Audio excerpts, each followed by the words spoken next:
All righty, we are going to start the class. Everyone can take their seat. We will begin. Does anybody have a Quran? I still have not found my Quran yet.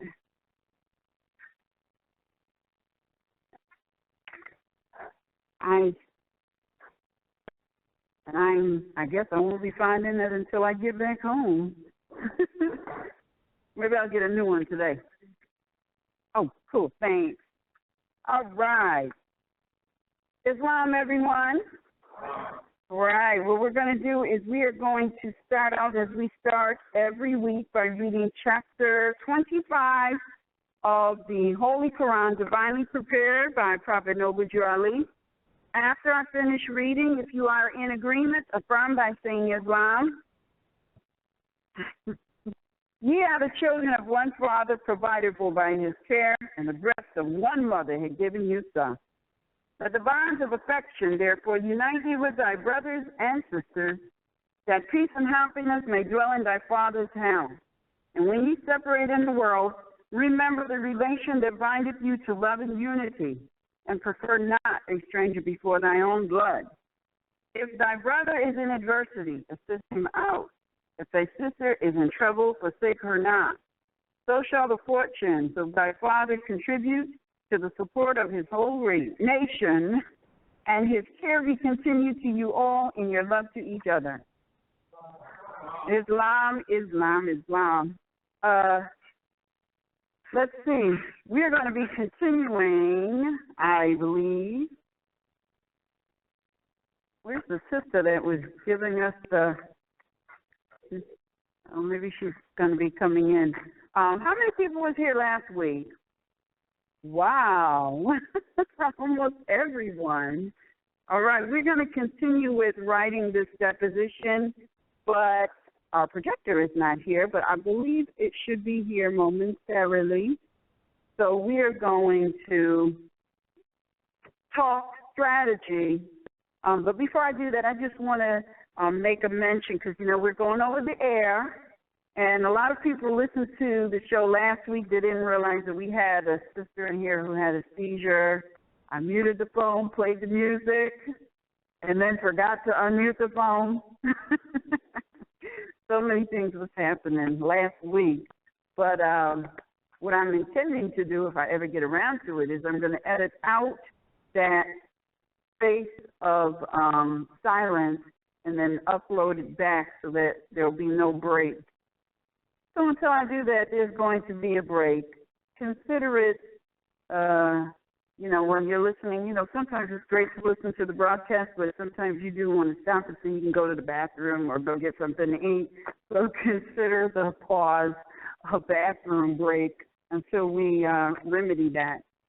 How many people went online and did some searching around for information regarding the various corporations in this area? And by various corporations, I mean, for example, the New York City Corporation, or the Brooklyn Corporation, or the Bronx Corporation, or the Manhattan Corporation, the Queens Corporation. Anybody did some checking? Look, let me tell you why you gotta know this stuff. You got to know who you're dealing with, and you got to know why they are in fact a corporation. You can't just say, oh, they're a corporation. So we said that, right? And we said, oh, they're a corporation. But we've never documented or even expressed why they are a corporation. How are they a corporation? We can say that, for example, New York State is a corporation. But proving that gets to be challenging. Most of us have been mentally conditioned to believe that it is the Union States that is accosting us and violating our liberties, when in fact it really isn't. I am sure they get a kickback, but they are not the ones that are accosting us and violating our unalienable liberties. It is these corporations disguised as counties, cities, township, boroughs. And you have to know this. Because when you make your argument, let me tell you, we're getting to a place now where rebutting writs, you're not going to be doing that too much longer because the noose is getting tight. And what I mean by that is their ability to maintain a flow of revenue, it is getting tight. They're not able to receive the same amount of credits and debits, or I should say credits, that they used to receive. So things are not drawn out, and you don't have too much breathing room, which means you cannot do anything premature. You cannot do anything premature. You have got to take your time. You have got to study. You have got to come up with a strategy, and it has got to be a writ that is ready to go out if anything should happen to you. Islam? Now, that means that if you are in some sort of a relationship with a sister, you better make sure she's coming to class and know this information and can stand on her square and get you out, and vice versa. If you're a sister and you with a son and he's not coming here, he can't stand on his square, you better get him here. Because I'm going to tell you right now, we love our family, but they are the ones that will put you in a situation because they do not know. And, I can tell you I have a cousin. I have not been able to get in contact with her for years. I don't know what she was involved with, but she dressed like a Moorish woman. I was a young girl the last time I saw her. She dressed like a Moorish woman, and they did not bring their children to these institutions, and their children did not go to these institutions at all. And one of her children took sick, and they did not bring the child to that institution, and they tried to charge her and her husband with negligent homicide. And they called on the family, who knew nothing of her beliefs, law, convictions, in an attempt to get them to speak against her. So it is unfortunate that sometimes you have to disassociate yourself from your family in order to get strong and build up your knowledge, build up yourself, because all of us suffer from some sort of self-esteem, lack of confidence, low self-image. We all suffer from it. And in order for you to build up your energy, you're going to have to do some research and some reading on that subject, because you're going to have to build a new you, one that you did with knowledge as opposed to the one you have now that you did flying by the seat of your pants. You had absolutely no knowledge that you was building this wimpy person. Yes, I said wimpy person because that's what we all end up building haphazardly, this wimpy person that we find ourselves being. And so we have to rebuild you. You become like the $6 million man, the divine woman. You have to rebuild yourself better, faster, stronger, for real. And you have all the tools to do that. What's going to help you is just how much conviction you have. How, I know for me, what I can sail along until somebody tries to get in my way, and I just have this huge issue with justice. That's me, right? I am a Libra sun, justice. All right, I am mother, justice. All right?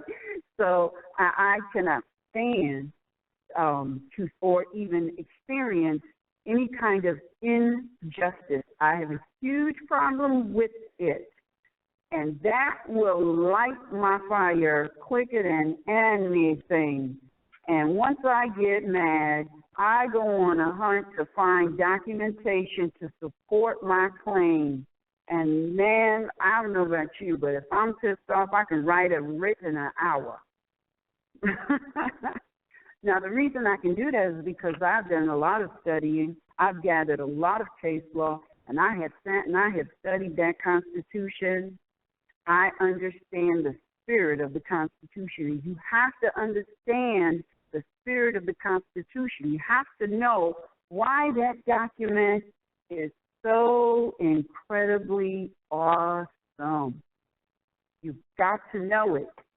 You got to know it so well that no unstudied person could ever come and say to you, oh, the Constitution was suspended, and you fall for that. That Constitution is so hot. How many people here have studied the Constitution? Still, you know what?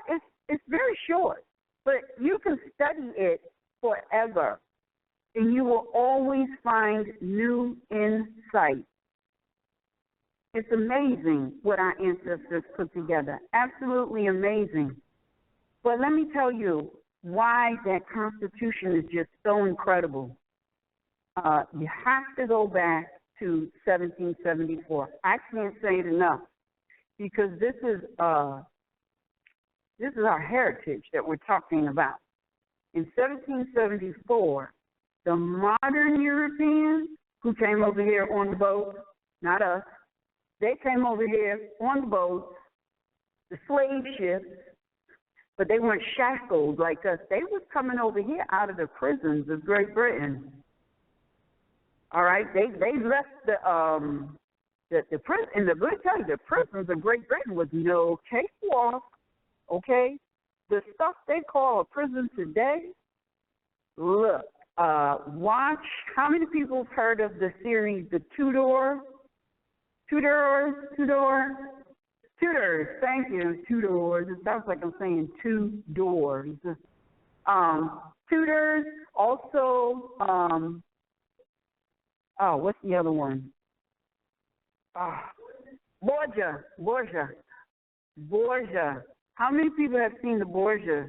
It's a series. I think it's 3 or 4 seasons.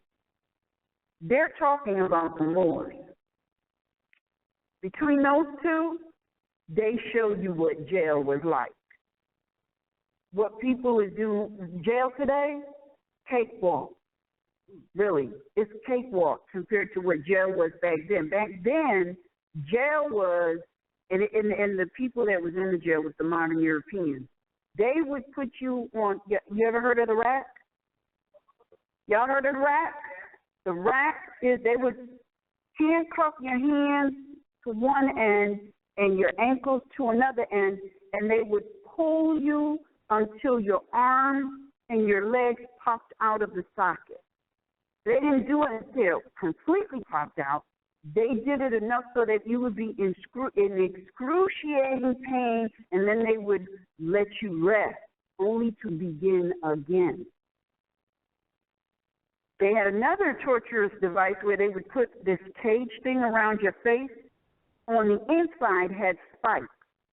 So when they closed it completely, you had these spikes that dug into your skin. Let me tell you, prison back then was no cakewalk, but it was reserved pretty much for the modern Europeans. They treated these modern Europeans, these are the British Moors, our cousins, all right, treated modern Europeans absolutely horrendous. 3 words, horrendous. That's why when they came over here, when they got the opportunity to leave the prison and come over here, do you think that they had to think long about it? I mean, stay there and be tortured on a daily basis, or come here and work indefinitely for a corporation. I would definitely have chosen to come here. But what happened when they came here? When they came here, they found out that they were double crossed by the brutish Moors because they tried to implement the same type of treatments over here that they was doing over there. And for example, they would elevate certain Europeans to a status where they would oversee the other modern Europeans. So the ones that were, and we see this today. How many people know somebody who was a worker bee just like you, and they gave them a supervisor position, and it went right to their head? They thought they was the cat's meow until they brought somebody else in, and that somebody else they trained, and then they kicked them out. This is the kind of double crossing that the brutish Moors was doing to the modern Europeans over here. And they didn't just kick them out. They said, oh, you committed a crime against the crown. And they would send their replacement over here to kidnap them, put them on a boat, and send them back to Great Britain and throw them in the dungeon. They never told them what crime they committed. All right? They threw them in the dungeon without having any type of preliminary trial. And most of the time they were sitting in the dungeon while a barrister was in the courtroom talking on their behalf that they didn't know about, didn't hire, had never spoke to. Sound familiar? All of this was done through the corporation that they established. You want to know the name of the corporation? New York Corporation. New York Corporation. All right? Baltimore Corporation. Hartford Corporation. New Haven Corporation. These are all corporations. Memphis, Shelby, Trenton, what's another one? Patterson. All of these are corporations. Every last one of them, they are corporations. Now, why? Why is the Constitution everybody's best friend? Because the Constitution was written so no corporation can ever again violate the liberties of the people. As long as you know what law is, that could never happen, right? But if you don't know what law is, then you'll never know that what you were being told is not law. How were they able to infiltrate the people?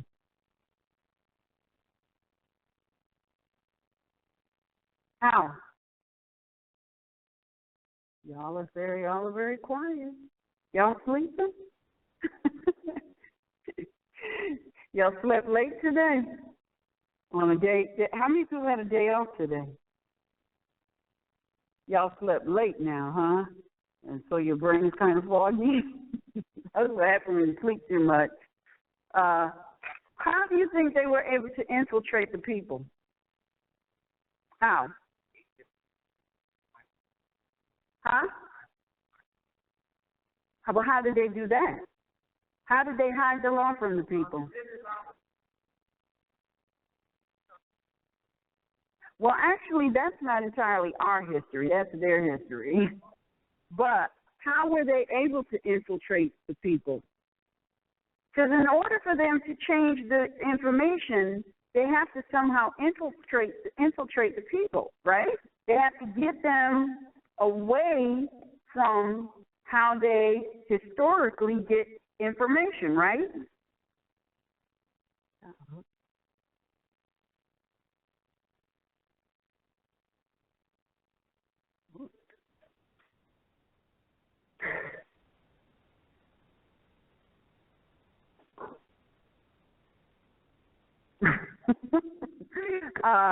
Infiltrate the people. How do you think they were able to infiltrate the people? What? What is the Rebecca? No. They're doing it to this day. What? Say it again? School. Because let's not get into the, because see, before there was television, there was radio. But before there was radio, all information came word of mouth. So now, in order for them to get in between the word of mouth we were getting from our elders or our masters of various different arts, that's how we got the information. So in order for them to get in between that process, they had to, as the brother said, infiltrate our system that we had in place. So if they were able to condition us to send our children to these institutions that the very corporation that is violating your liberties set up, they would then be able to infiltrate the people, correct? Right? It's so obvious, but yet, because we've all been mentally conditioned to believe that this is so, we never think that the school is really a subcorporation of the county, and the county is nothing more than a company. So the school is a subcorporation, right? Now, how many mothers do I have in here? All right. When you take your children to these institutions, how do you think they get funding for food?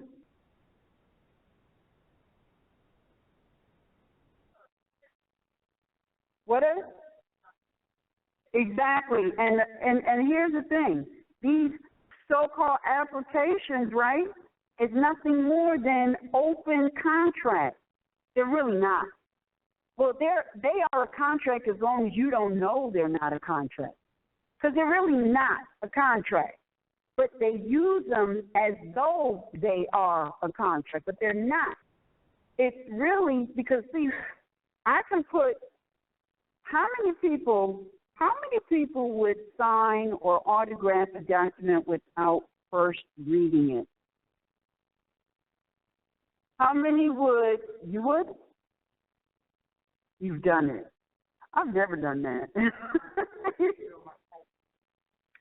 I've never done that.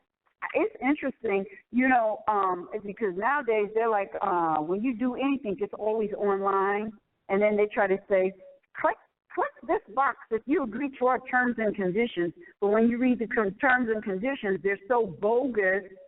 There is like no give and take at all. It's like, okay, we get this, we get this, we get this, we get this, you get nothing. That's in the contract. But here's the other thing. The main reason it will never be a contract is because there is no wet ink signature. Anybody, anywhere on planet Earth can get into that same document, presumed to be you, and make a check mark, and they will never, ever be able to prove that it is you. Never. So it's all bogus. But it's interesting to read it. For example, I had a friend who was in this coffee distribution pyramid type thing. Everything's a pyramid. I hate to say that. But it was some sort of thing where if you sold so much, because, everybody drinks coffee. It's a big seller. It's a big mover. And if you sold so much coffee, you would get so much money. But now nobody ever read the contract. And I'm like, do you realize that if they feel like you did something untoward, that they can move you out of the way and take all your customers, and there's not a damn thing you can do about it? When I said that to the person, they was like, I never read it. I was like, how you go into business and you ain't never read the damn contract? That's bogus. It will never hold up in court. Let me tell you how it will hold up in court. If you go and hire an attorney, it will hold up, because these people that call themselves attorneys are nothing more than officers of the court, They do not at all deal in truth at all. They deal in bargains. That's it. Because first of all, they're on the team, the corporation's team. You follow me? They're on the corporation's team. How many people know what a monopoly is? I don't mean the board game. A monopoly. How many people know what a monopoly is? What's a monopoly? Yes. Right. You cover all the bases. This is what we are supposed to be about. For example, if you have a situation that you want to address, I'm telling you as a rule, you never fly by the seat of your pants. Never, ever, ever, ever. You research, come up with a strategy to cover all the bases. You can do that. Corporations can't. All right? But let's look at this. Oh, I got no markers again. Markers? Like I ain't supposed to write. Let's look at this. I'll wait for the markers, but I'll talk anyway. Let's look at this. Now, New York is a corporation. They're on the World Wide Web. They don't make no bones about it. Every last one of these county, city, township, boroughs, they are on the World Wide Web because they feel like we are so asleep. We will more go to the club and do the electric slide rather than go up on the internet and read. So they put all of their business out on the internet, the World Wide Web. Publish. You do know that the internet is a publishing vehicle, right? Publish. That means that they are engaging in federal offenses because they're on the World Wide Web. They're saying they are a corporation, and then at the same time, they're saying they're government. Some of them say that they are a corporation established on such and such a date, incorporated on such and such a date, and then got the nerve to have .gov. If that is not bona fide prima facie evidence of fraud, I don't know what is. But they put all of this information in our lap, in our face. How I know in some places you'll be traveling on the land and it'll say, you are now entering Trenton, established 1845, something like that, right? They just told you that you are entering the sales territory of the Trenton Corporation, and that corporation was established in 1845, and at some later date they incorporated. All in your face, right? But yet we'll get on some of these call-in shows, or sometimes it's called a blog talk show, and they'll say, oh yeah, I'm so Bayer ill calling in from Brooklyn. You're branded. Self-branded at that. You know, everybody, how many people remember a couple of years ago, they were talking about the mark of the beast? Everybody. Oh, the mark of the beast, the mark of the beast. Oh my gosh, they're gonna give us the mark of the beast. They're not gonna give us nothing. We're gonna take it on. We take it on all the time. Brooklyn in the house. How is that possible? How? Brooklyn is a corporation. How can the corporation get inside of a house?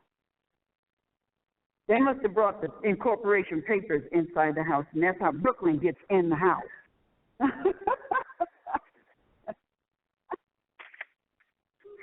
But here's the thing. Look, I'm telling you, people, you guys have so much power. If you would just calm down, study, and look at the humor of it. you would go so far in comprehending what's going on, because it's so ridiculously stupid that when you start to see it, you're going to laugh. And learn to laugh at yourself, all right? Don't be so serious. You know, sometimes I'll be running around looking for my glasses. I'm like, where's my glasses? And they're on my face. It's so clear. Or sometimes I'll put them up here. And see, sometimes, you know, when you don't wear your glasses for a long time, your eyes will adjust on their own, and it'll get clearer. And I'll be running around, where's my glasses? And they're on my head. Or I'll think I have my glasses on, and I'll go to push them up, and I don't have them on. You got to laugh at yourself, because it is serious, but you have to see I'm telling you, these modern Europeans, that's so not bright. And when you really start to see the stupidity of what has been put together, you will laugh. Because then it will become so easy to come up with a strategy. Now, I do not recommend just bothering them. I don't. I mean, unless I don't have time. Like, if I just want to sleep late, I got time to sleep late. I ain't got time to bother them. You know, unless, you know, they end up on my bother if you can list. But other than that, I really don't have time to mess. If they leave me alone, I leave them alone. But you want to study and get as much ammunition as you can. Because when they start asking you questions, or if you stand up, because here's the thing, how many people are comfortable coming up here and talking? None of you. None of you are comfortable? I know. But here's the thing. If we're going to present, for example, how many people know that the Supreme Court consists of 12 justices? You know this? Now, let's say you bring something into a state court, which is not a bad place to start because they all are bound to the Constitution. But you can bring it into a state court because you're telling on their people. And if your strategy is just right, they have no wiggle room. They have no wiggle room. But let's say they're just not very bright and they don't see the window you gave them. We always looking for them to give us a window. You gave them a window, and they don't see it.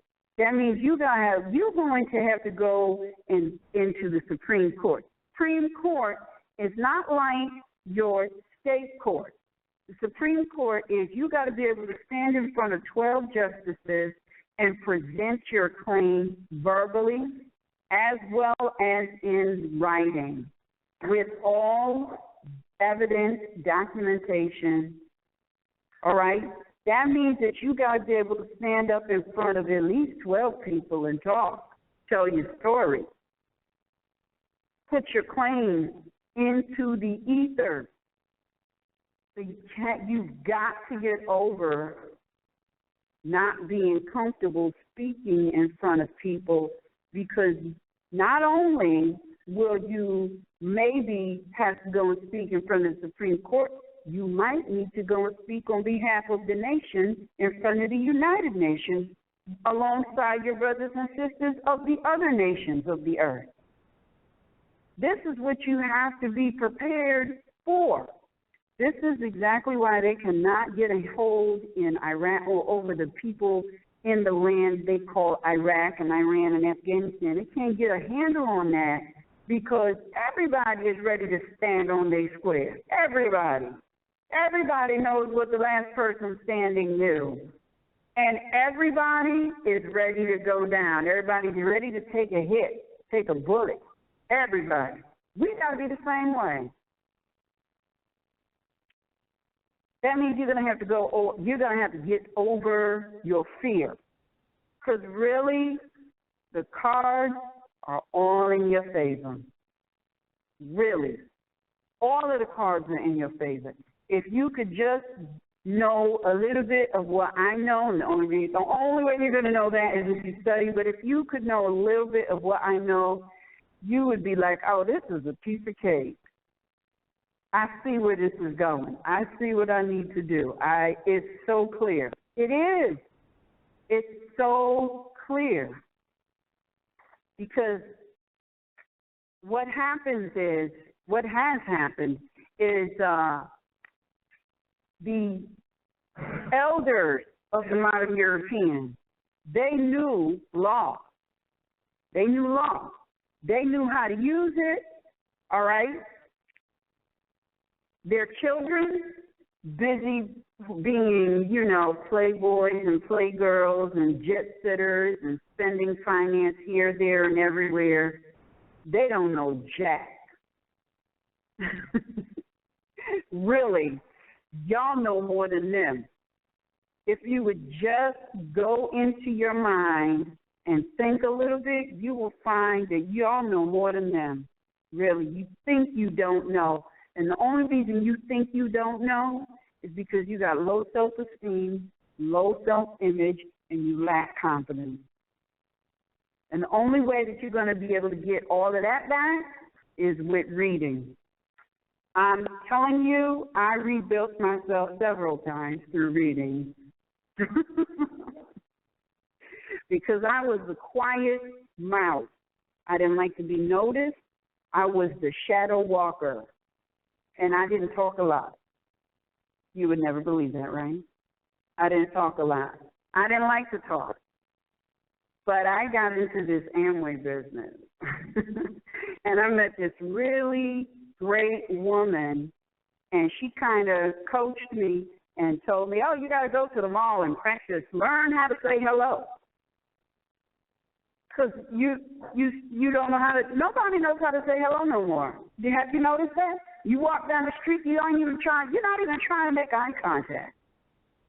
I was that person back in 95. I would go to the mall and I would look. I wasn't quite not looking straight, but I wasn't trying to make eye contact because I didn't want to be obligated to say hello.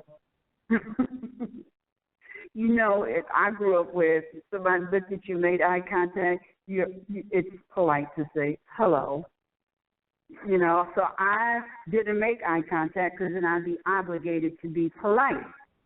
So I wasn't saying hello. I wasn't talking to people. I was trying to get in and get out as quickly as possible. I would go to the grocery store at 1 o'clock in the morning. That's back when the grocery stores used to be open 24 hours and they wasn't making no money, so they started closing at midnight. Lack of confidence, low self-esteem, and self-image. And, thanks. And that's why we don't know how to talk. We don't even know how to talk to each other because of that mental conditioning. And then we was conditioned to be distrustful of everybody who looked just like us. Right? Don't talk to nobody. Don't open the door. Don't answer the phone. I know when I was growing up, it was like you come home right after school, you don't answer the phone, you don't open the door. Nobody's supposed to know you home. Right? Even if it was your family ringing the doorbell, you did not answer the door. So you became distrustful of everybody. Now we're recognizing that, oh, my God, everybody is family. Now you got to unlearn all of that, lack of trust, not wanting to say hello. You got to re-educate yourself. You have to embrace everybody who looks like you because that's family. And you don't have to chase them down and try to have an on-street revival meeting, but you do need to study for yourself because I'm telling you, that studying is going to help you to overcome the fear that you feel. Your fear is not founded. There's no grounds for you to have fear, but me standing up here telling you that means nothing.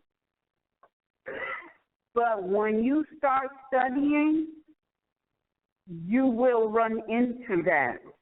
You will lose the fear. You will start to realize, I got a lot of power. This is your first step to moving into metaphysics, believe it or not. And metaphysics will take you way out. This is your first step into moving into metaphysics. Because, hey, if you're a Moor, that means you're supposed to be knowledgeable in Moorish science, right? And Moorish science is astrology. Now, the astrology is not there to be a noose around your neck, meaning you are not supposed to be a slave to it. It is supposed to help you in navigating through your life. It's supposed to help you to take maximum advantage of the energy that is out there. That's it. It's not supposed to be a ball and chain around your neck, but you do need to respect that energy and acknowledge it, and it will work for you, because guess what? It's working for you right now. The only problem is you're not the driver. The TV, the so-called music, some of the family and friends you hang around, they are the driver. And they're driving you into horrible relationships, being broke, you know, always thinking about, I ain't got no money, I ain't got no stuff, or driving you into, I got to go get this, that, and the other, let me go claim this, let me go put these people in their place, let me go educate that. Look, that's not your business. Your business is to follow what the prophet said. And he said, I gave you enough to save a nation.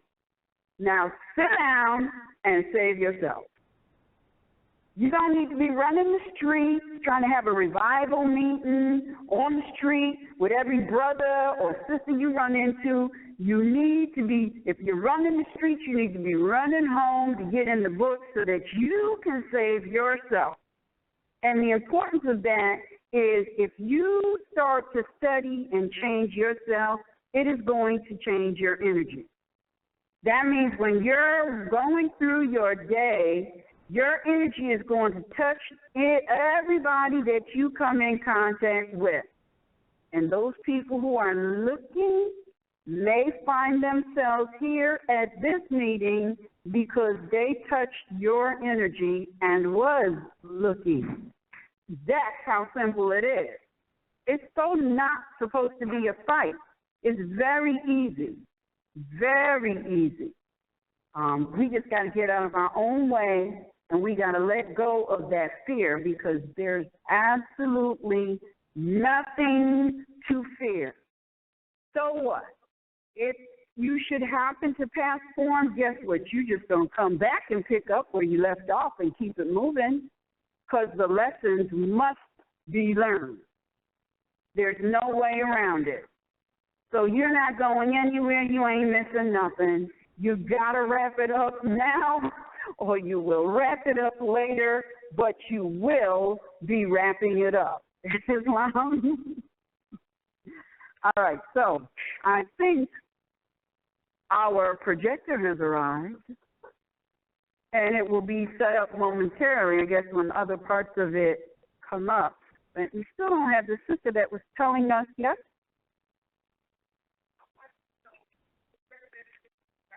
You can go watch the movie The Tudors and the Borgias. The Borgias, which is a Moorish family, and the Tudor,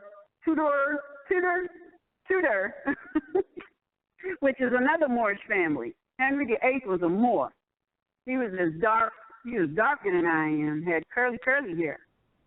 But back in 1865, they reconstructed the history, meaning they whitewashed everything, changed everything, got us thinking we ain't got no place in history when everything was, I mean, we're the mothers and fathers of civilization. Now we ain't got no place in history.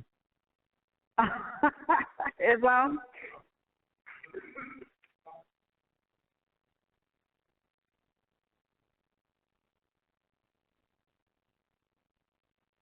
Also, Ancient and Modern Britain, book 1 and 2, if you can find it. I think the PDF is online for free. Yeah. But if you read those books, it'll tell you also A.J. Rogers, Nature Knows No Color, and he also has a book called Sex and Race. It's so incredible because how many people went to see that movie Belle? I did not recommend anybody go to see it because it's such a fabrication. They literally traded places, and what's really crazy is that movie that's complete fabrication. If you read A.J. Rogers, he's got pictures of the real Belle in his book, and the real Belle is a modern European. And the issue they had with her is because she was so pale. In the movie, they say she's so dark. I mean, it's a straight-up trading places. If ever there was a trading places, it's crazy. Do I need to take this stuff off here? I got my flash drive ready. No. All right. All right. So, one of the things that I wanted to do, and I don't know if I'll be able to do it, is this charter that we was reading 2 weeks ago, I think it was.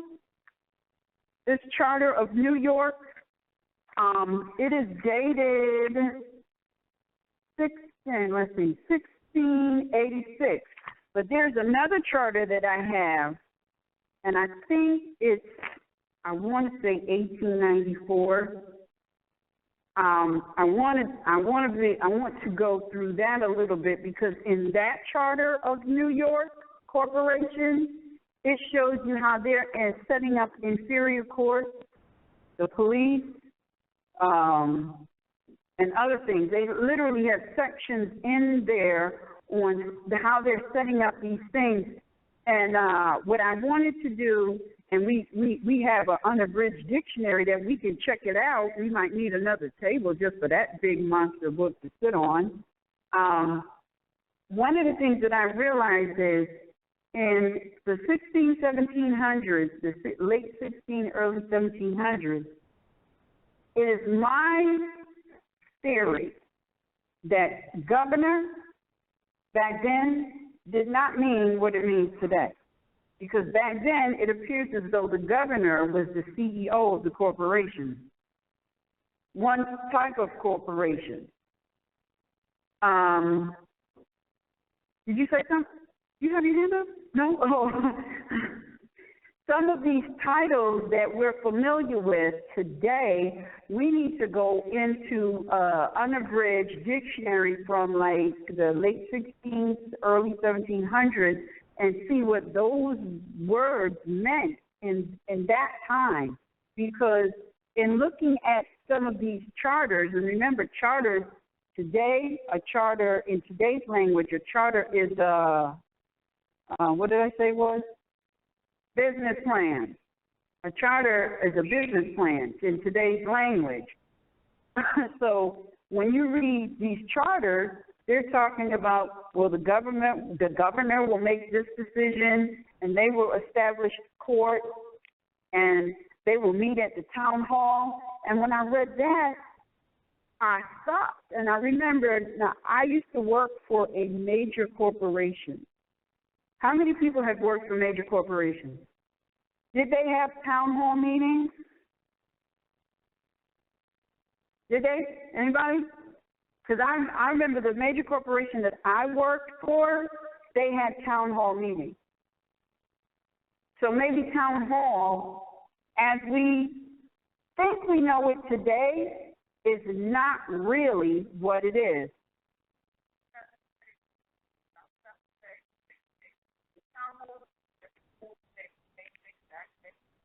What they were called back then, a town hall meeting, and in some corporations, major corporations, a town hall meeting is where they gather all their employees together and they have a discussion on the outlook for the corporation. See, And let me tell you, when I worked at this major corporation and they had a town hall meeting, sometimes the town hall meeting was in another building, right? And they called that building the town hall. But it was for the corporation. And look at it. They had a town hall meeting where their employees got together and some of the directors and officers and such, and they talked about the future of the company. Today, they have the people coming to a town hall meeting. The people represent employees. You follow me? The people who come to these town hall meetings represent the employees of the corporation. And so if you are participating in these types of activities, it is presumed that you are an employee of that corporation, and that's why when they accost you or violate your liberty, they will say, I have jurisdiction over you based on the statute, because statutes are talking about merchants and merchandise. And we are, when you participate in these activities, the presumption, once again, is you are an employee of that corporation. And all of their policies and procedures apply to you. It's not true, but most people don't get it. This whole entire setup, from the small scale county, city, town, township, borough, to the Fed, is all based on corporate structure, policies, and procedures. And they presume to impose that on the people. The Constitution says, wait a minute, you don't have jurisdiction over these people.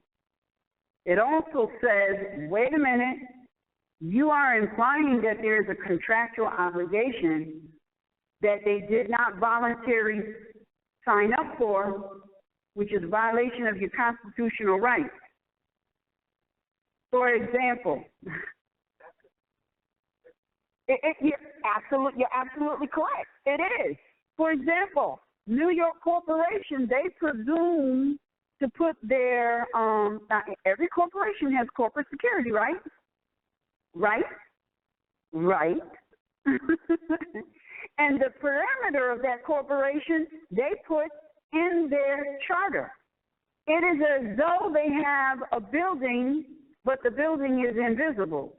And within that invisible building, all of the employees have various different offices.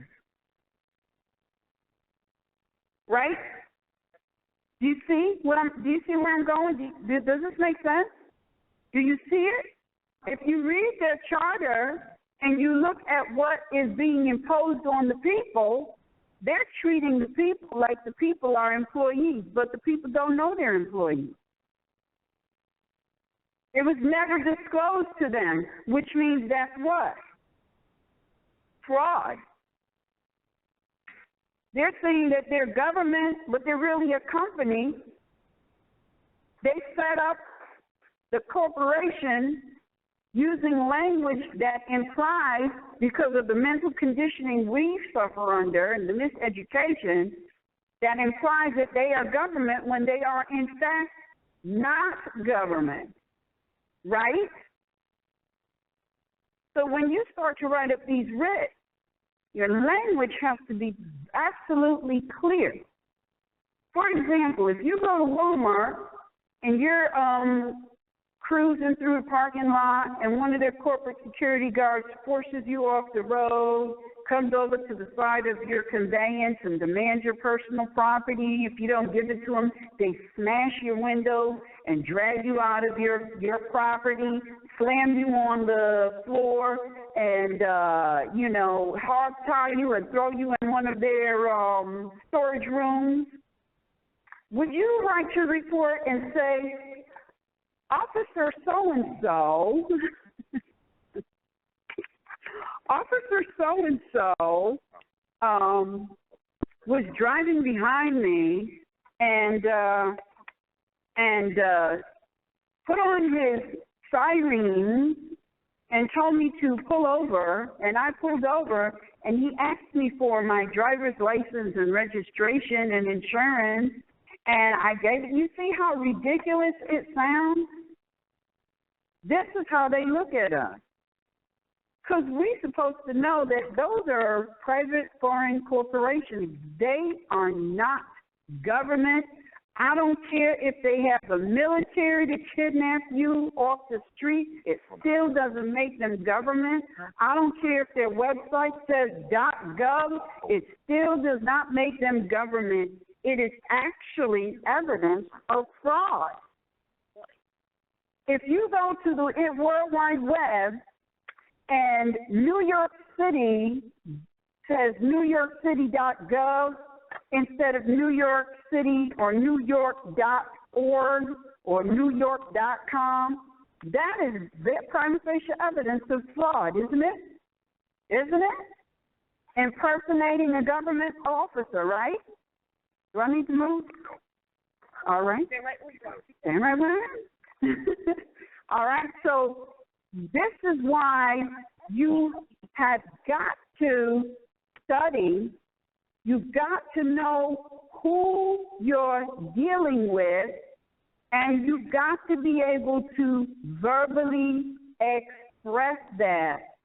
Because if you do make it to the Supreme Court, your claim must be delivered orally. So you've got to get over this fear. And I will also say this. You need to really, really read. Because reading is going to build your vocabulary. It will help you put your writs together, and it will help you speak better. Because you don't want to be up there saying, you know what I mean, you know what I'm saying, you know, my homeboy here, you know, yo, Mr. Judge. You don't want to be saying nothing like that, and I'm not saying we do that. I'm just saying I'm really throwing it into the ridiculousness so that you can comprehend what I'm saying. We need to be very good at presenting our claim orally, because that is what you're going to have to subsequently do. At some point, you're going to be speaking in front of somebody, and your writ, you're not going to be able to say, okay, here's my writ, just read it. No, that doesn't show your writ might very well, if somebody on the other side of the world receives it and it's written well, it will show your passion. But when you're standing in front of 12 Supreme Court justices, you want to be able to show and express how passionate you are about your liberties, which are constitutionally / treaty secured. Islam? All right, so I'm ready. I'm ready. Document, right? Yes.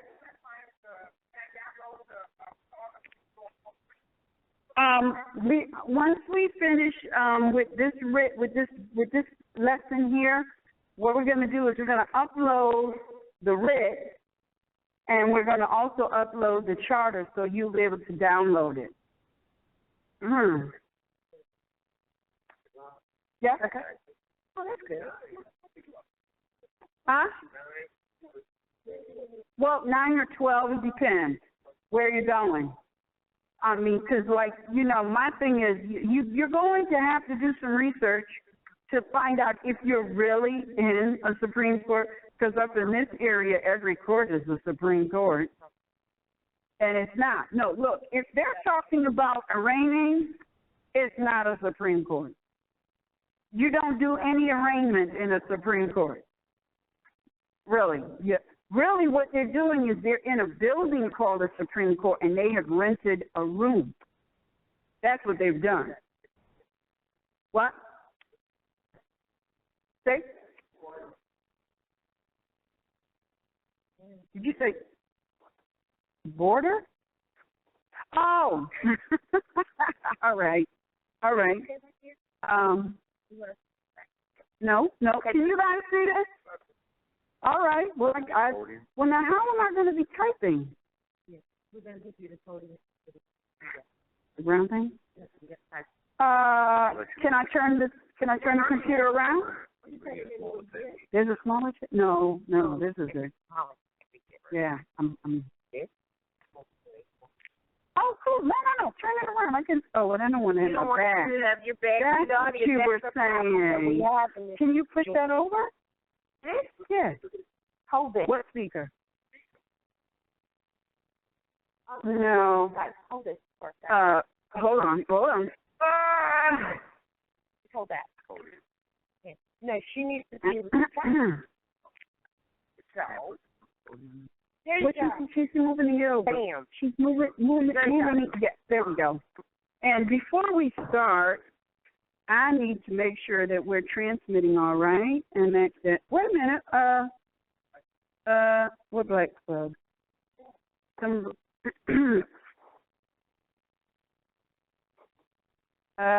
What is this for?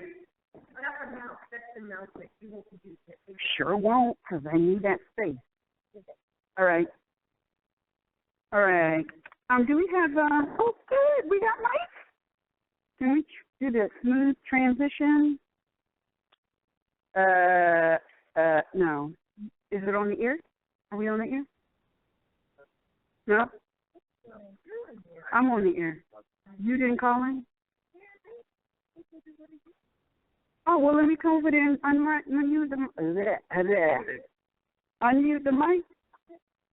All right. Yeah. Oh, all right. So that's all I got to do. I see. What? Hold on.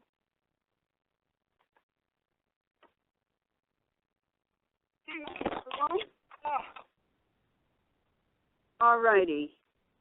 Good. Oh, that was perfect. Smooth transition. Wait a minute. How am I hearing it? All right. I'm going to mute it. I don't hear nothing now. Oh, wait a minute. What's on? Oh. All right. Well. Hello? Can we plug this in? I know I got it. This is what I'm looking for right here. So that my phone will not die. All right.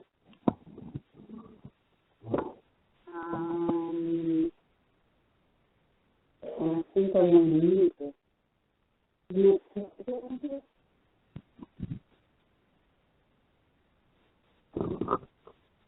Awesome. I'm hoping it's can somebody check and make sure that it's not sounding too muffled?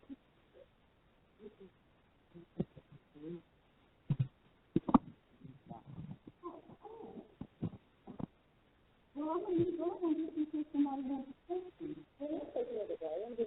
Oh. All right.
How's that?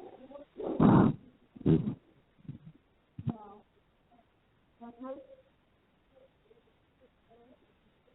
I just have a nothing. Can you hear me though? Well, then the volume needs to be turned up. Better, David? Turn it up. Turn it up. Turn it up. I never used that. It sounded good last week. All right. Let me check it out. It could be your phone, you know. Let me see.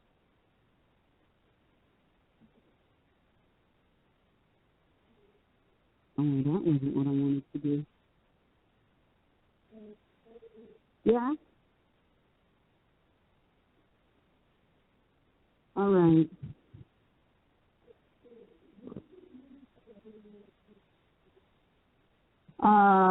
We just switched to him, Mike. Use the remote one? No.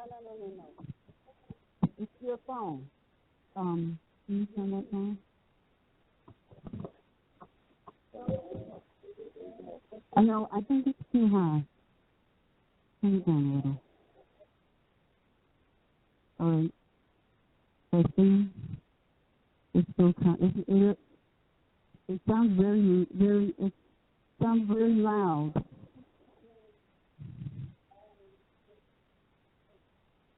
Maybe I'm holding the speaker too close.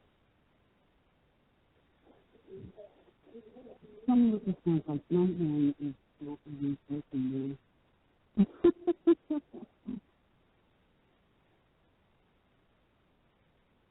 All right, we're having a little bit of technical difficulty. How is that?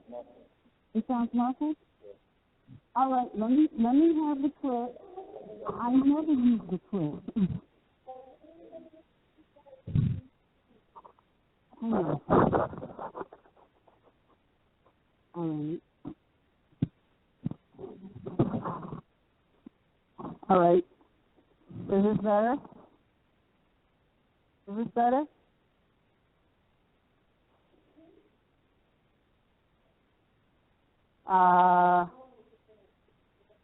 It sounds good to me. Listen, take that.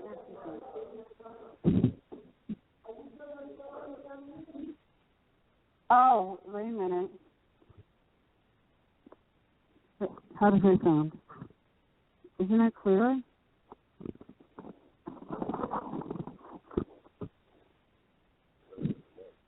Got all these things mute. You don't want mute. You don't want speaker. How about that? How about now? Not at all. I just turned off Bluetooth.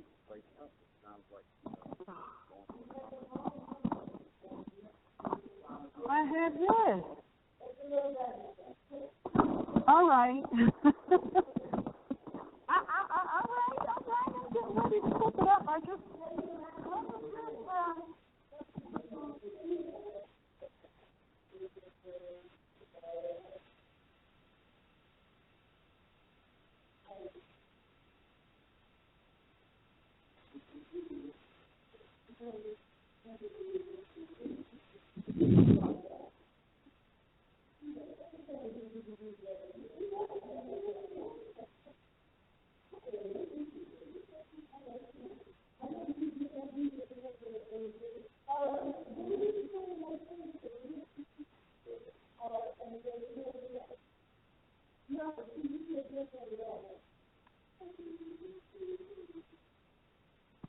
All right. How's that? All right. All right. Let us get busy because I don't know how much time you have. All right. So here we go. This the first paragraph always sets the status. always, your first paragraph always sets your status, and I love that font. Whew. Oh, great.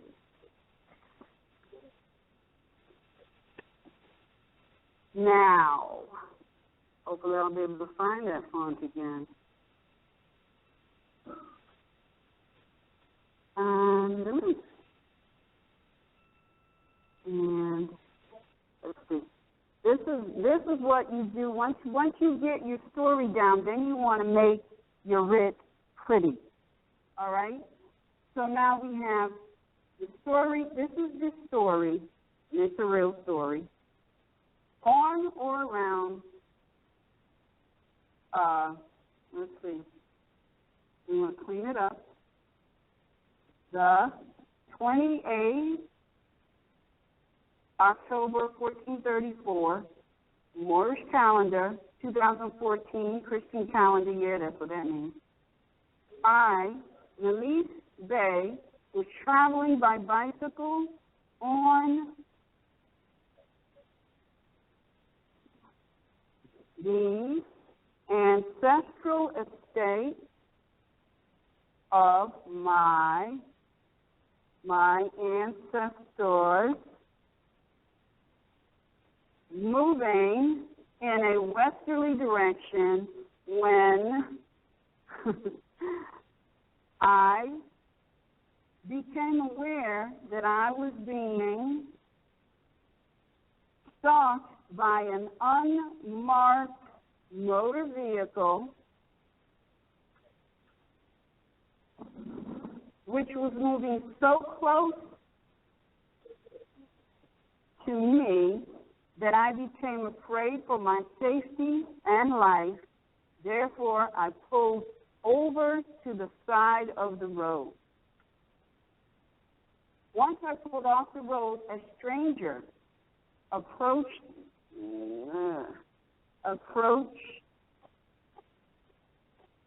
This stranger came out of the unmarked.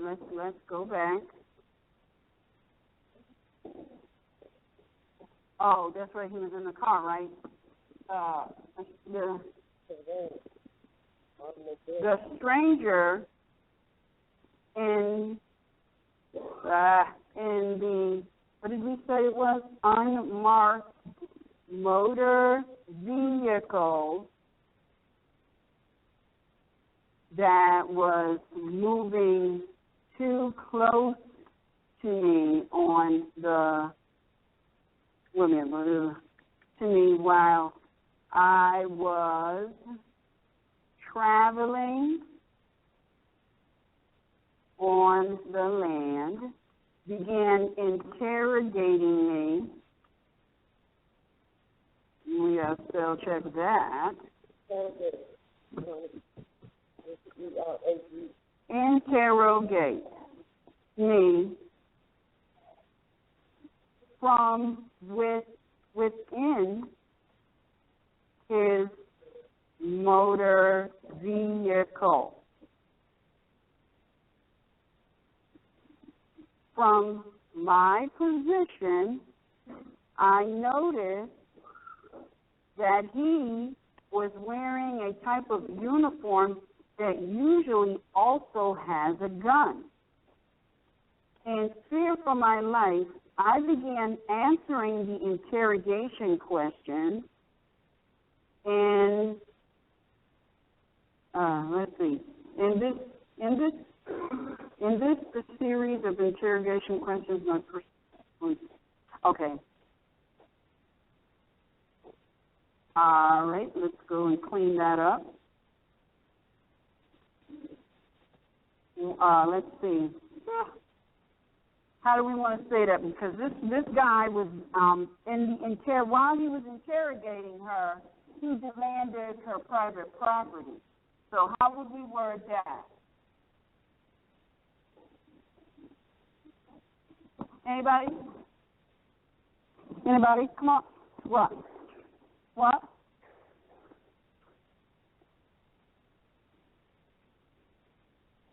That's good. That's good. During the,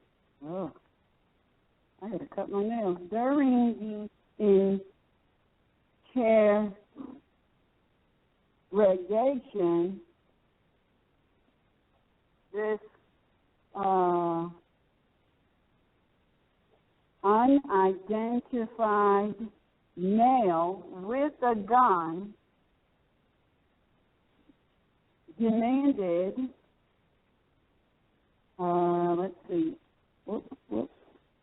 demanded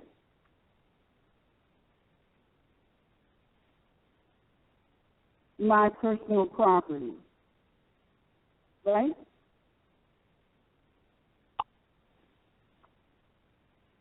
Proper. Oh, alrighty. Let's clean up that interrogation. All right. Under threat, duress, and coercion. Well, actually, you want to say that differently. In fear for my life, I gave my personal property. I think that was to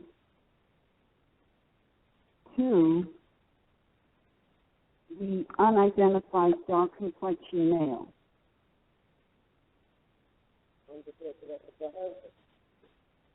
Well, in fear for my life says that, right? It does. Yeah? You have a life?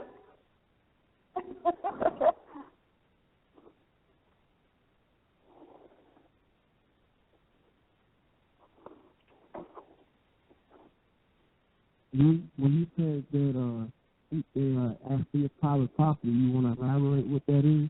Say that again? You want to elaborate what his private property was? No. No? Because it's her private property. Private hers, but... Private property is anything. Oh, so it don't matter what he was No. Okay. No. It doesn't matter. Does it matter? Private property is private property, right? It could be anything. All right, so let's see. At which point he gave me a demand for income on the amount, in the amount of 50 Federal Reserve notes. Once the male person gave the demand for income,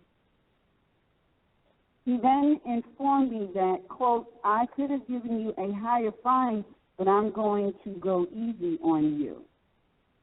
I took the demand for income and observed him preparing to preparing to stalk another one of the people on the land. All right? Does that explain what happened? Do we leave anything out? All right. What do you guys think of this? Anybody? Comments? Additions?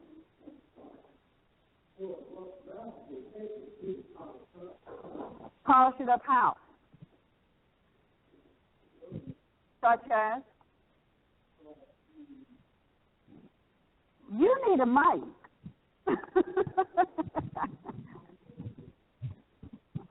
Yeah, all right. Continue. You add other words. Such as? Bring that a little from too close to your mouth. I'm not going to actually say that. No, it's too close to your mouth. Okay. Go ahead. Well, I'm not going to actually say for what actually should be added, but you could do research. No. See, look. This is what happened to her. This is a real incident. She just told us what happened. We are simply writing a deposition / cause of action. The only thing that you can say in this deposition is what happened in blunt language, and you're not giving these people any titles that gives the impression or presumption that they're government. You follow me? Oh, okay. So now, do you have something you would like to add to it? Suggestions? It would be good as a rough draft, but No, this is the draft. We're going to clean it up a little more. Okay. But we're not going to add anything more because we can't. Because if you were to add more, now you're putting words in her mouth. We're just helping. This is what these modern Europeans do when you go to these so-called departments, the police department, right? They sit you down and they say, okay, tell me what happened. And they write it out, right? Because we're so incompetent, we can't write it out ourselves. I'm just saying that. That's not what the case is. Nobody ever sat down and taught us. But we could have written our deposition/cause of action ourselves because guess what? Any cause of action/deposition that is written by any employee of the police department is hearsay. It's hearsay. It's hearsay. Because they wrote it. You didn't write it. They're putting words in this. They're fabricating the story, and then they say, here, read it and sign it. Right? It's hearsay. And then they write that, they sign underneath it. Another thing is, for example, if you have, for example, an accident and we erroneously call 911, you do know that by calling 911, you're keeping these mercenaries in a job, what appears to be a job, but it's really not a job. It's really extortion disguised as a job. Because look, I'm just thinking about stuff. Look, how many people up here pay taxes? I know y'all pay taxes to New York City corporations, right? All right. Now let's go back to the day of the so-called mobster gang, right? The gang man, right, would come and demand, say, $100, right? Payable every week, right? If you didn't pay it, they come and steal your stuff, do stuff to you, right? Maybe injure you, your family member, right? $100 every week, right? Times 4, that's $400 every month, right? $400 every month for 12 months is how much? Somebody? 4,000 what? 4,800? 4,800, 4,800. Income tax free. Right? This is the game, right? Today, New York Corporation. I saw this. You will see it if you have a house, right? My dad's taxes for the year is about $8,000. I don't even know how he pays it, but he makes it work. $8,000. About 15.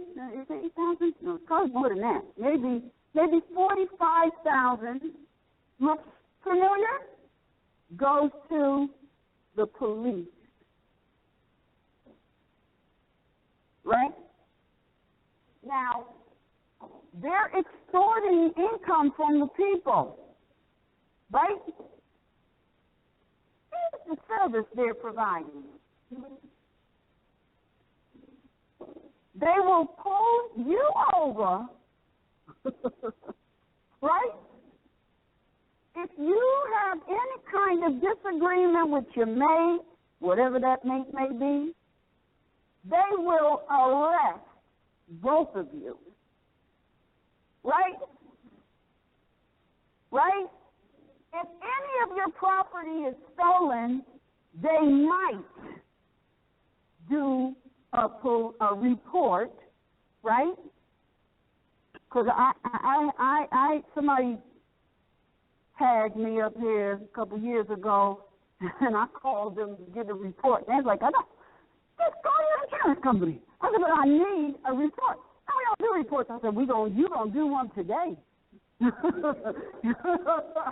don't know what y'all doing up here, but I need a report because I ain't paying for this. This was not my fault. You gonna do one today. You gonna work today. We don't do reports. So what kind of push y'all running up here? Right? But they will do a report, right? I know up here they be stalking the people, right? Stalking the people, right? My rating is terrible. Stalking the people. Am I correct? And in some cases, they will kidnap the people, right? And in cases like Mr. Gardner, they will kill the people, right? You paying for all of that service?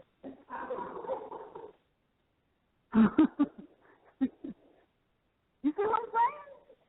What service are they providing? They are the modern day gang extorting income tax-free and ain't providing the service at all. And then they get up the nerve to send you a demand for income. So I need you to pay $8,000 taxes for the year. And if you go to their building, it might say this: Municipal Office.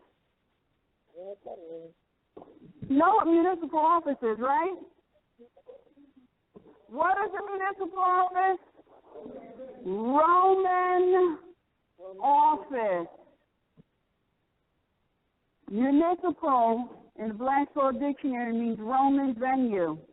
This is a Roman office demanding income tax-free of the people to provide a service where they will pull you over, arrest both of you, prepare bogus reports. Why are the reports bogus?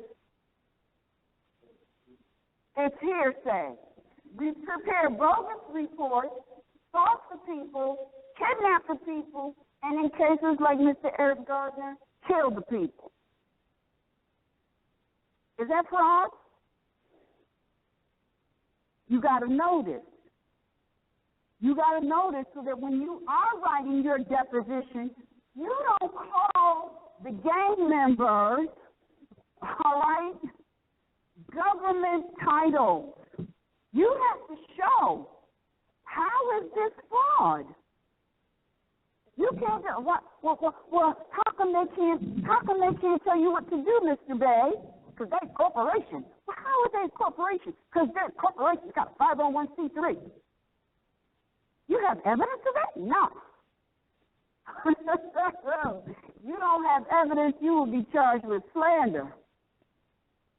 Because you must have documentation to support whatever you say. You just can't go out there willy-nilly saying anything. You have got to provide verifiable documentation that supports your position. And they give you all of the ammunition you need. If you don't have, look, anybody in here have a home, and you receive a tax bill? Anybody? If there was even one of you in here, we got how many? 1, 2, 3, 4, 5.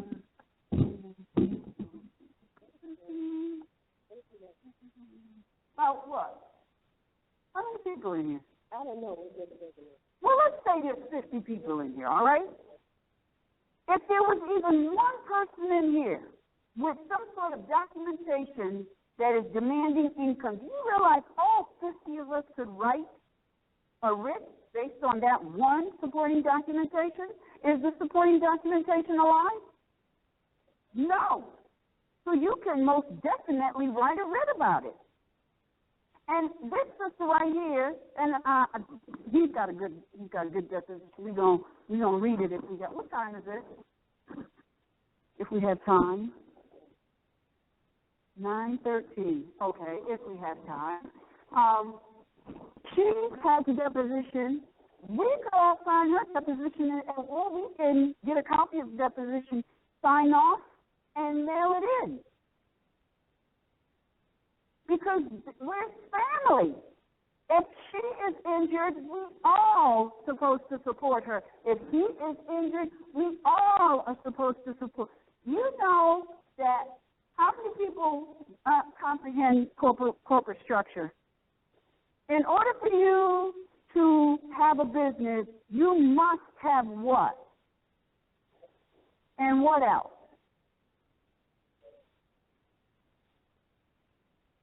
Charter and business plan is the same thing. In addition to the charter/business plan, you must have what? What? No. That's the law with.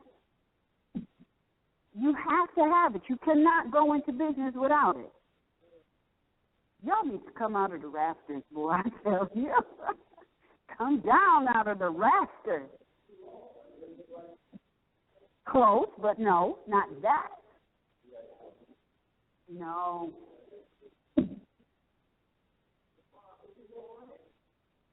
What? No. Close. Very what? Well, not limited liability. That's still a corporation. But even a limited liability corporation must have this. Yes. Say it again. Insurance.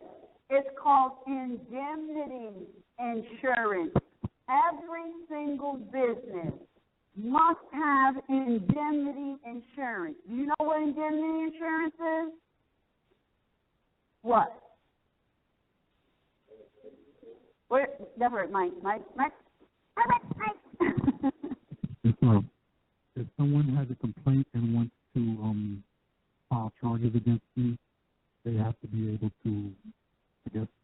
What would that complaint be called in lawful language? It's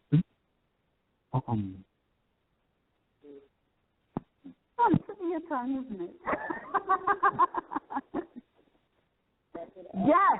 Who said it? Say it. Say it loud. It's a claim. It's a claim. That means that if anyone puts in a claim against the corporation, they must have insurance to cover the claim. Let me give you a scenario that all of you ought to be familiar with. You go to the doctor, and the doctor doesn't do his job well. Say he takes something out, but he leaves something in. You've heard of this, right? Took something out, left something in. You found out about it. You had to go somewhere else to get something he left in out. You put in a complaint. This malpractice, i.e. indemnity insurance, is going to pay you. And for paying you, what's going to happen? His insurance is going to go up, right? Now, I used to work in the medical industry, and I can tell you that if a doctor's indemnity insurance goes up to the point where he can't pay it, he will take on partners. That's what they will usually do. If they cannot afford to pay their indemnity insurance themselves, they will take on partners and they will split the cost. What happens if the indemnity insurance gets to be so high that them and all of the partners cannot afford to pay it? What? Go out of business.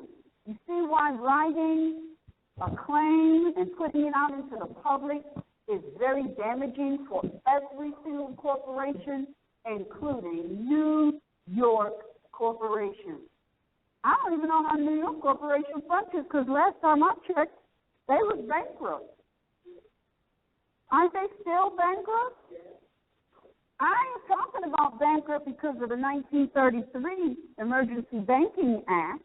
I'm saying they said on the media that New York is bankrupt. Are they still bankrupt? Did they get an influx of credit? They probably did because they're kidnapping people left and right off of the street. That's their influx of capital. Right? That's why people are considered human resources. They tell you right to your face, oh yeah, human resources. That's the people. That's why all it is fraud. Absolute fraud. All right, so let's get back to our writ now. Let me see if I can find the other part of this.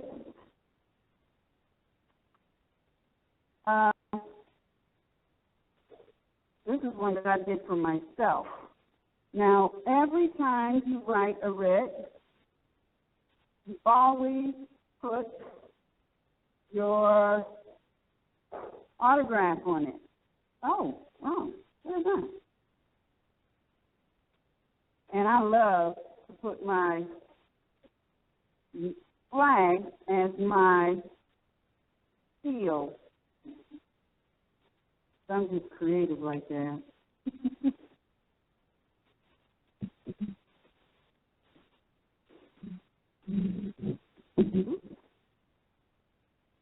So let's see, we're going to put her appellation right here, which would be Nellie RVBey or RVBey. All right. So, and she's at Madrid, Alaska, Northwest of Mexico, Northwest Africa, and what was that date that we used? Well, we'll use, what was last week's date? Was that the 4th? All right. We're off for a whole year. All rights reserved. Allodial. Without prejudice. I do not use UCCs because this is not a commercial transaction. And then we put everybody that's UCC. Hopefully this person can go down. Did we make it to the bottom? Yes, we did. And now all of these names could have very well changed. So they would, of course, have to be updated. But we would definitely CC everybody. Now, who are we CCing? United Nations Human Commission for Human Rights, because this is a human rights violation. International Court of Justice, that would be the World Court. United States Justice Department, of course, it's no longer Eric Holder. United States Department of State. International Criminal Court, that's the court for the United Nations. Interpol, and of course you put 3 Great Seal Moor. You want to CC your government as well. Of course, you're going to CC the White House because they are the head in charge. Why would you CC the Federal Trade Commission? Because they're trading illegally. They're engaging in fraudulent trade. Why would you include the Federal Communications Commission? Because they 9 times out of 10 will send you communication through the mail. That's a federal offense. They will send you a threat through the mail. That's a federal offense. Securities Exchange Commission. What? A threat. If they say, for example, in the demand for income, it says, it'll probably say, you need to send this amount of income to this location Now, they didn't do that on the street, but I'm sure they're going to follow up with some other communication. And the communication will always have some verbiage that is a threat, or it is a threat / direct, because if you become afraid, that is direct. And if they send that through the mail, that's mail fraud. Islam? Well, a lot of people get these requests for jury duty, and look, I'll answer that after class. Security Exchange Commission, you're going to see them because they're doing security exchange, and they're not brokers. All of these employees of these corporations, they are doing security exchange, and they do not have a brokerage license, and they are exchanging on the energy of the people. They're not exchanging a product or a service. They're exchanging on the energy of the people. That's human trafficking. The Organization of American States, how many people know who the Organization of American States is? Huh? Never heard of it? Oh, I ain't going to tell you. Go Google it. Google, much as I hate Google, you know. What's another search engine? Huh? Oh, Bing. Bing it. I can't stand Google. Google be trying to hijack, get all kind of personal and confidential information. You go on Google, they be like, what's your name? What's your password? What's your address? What's your social security number? Do you have an email? I want to send you some crap. You don't got an email? Well, you can't turn your phone on. Oh, you want to get in here and see something? You got to register your device. So what? Give me a break. Universal Postal Union. You know who the Universal Postal Union is? Yes, it is. Universal Postal Union. What you say? Mail. The Universal Postal Union is the people that is in charge of overseeing if people are actually paying for mail. A lot of times you will receive mail from these corporations, and they have the red meter sign, the little red meter thingy on it. That is an indication that they did not pay for the stamp. That's mail fraud as well. When you get that red sticker mail, you know what I'm talking about? It's a red meter thingy. It's not a stamp. You want to make a color copy of that and send it to the Universal Postal Union. And if you go into court, you want to subpoena the United States Postmaster come in and explain that. Because what they'll then do is they will go and investigate where that meter is, and they will go and arrest those people because they're not paying for stamps. They're not paying for mail. They're not paying, but you are. You're obligated. And then last week we looked up, right? USPS, right? USPS. And we found out that they're a corporation that was established. It said it right on the website, right? Established in 1971. So the question is, what happened to the lawful mail system of this land? And how, you know that altering the mail system of this land is treason? Treason. The reason it's treason, you need to read the mail, you can, look, I'm telling you, everything is on Google, unless I hate it. Check out Google Books.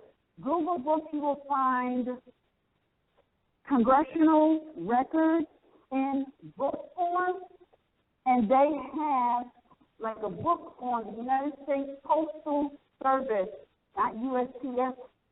The United States Postal Service can only consist of a postmaster and a few clerks. if you go to the post office, how many people go to the post office? You be giving them postal workers grief. Be nice to them. They will tell you stuff.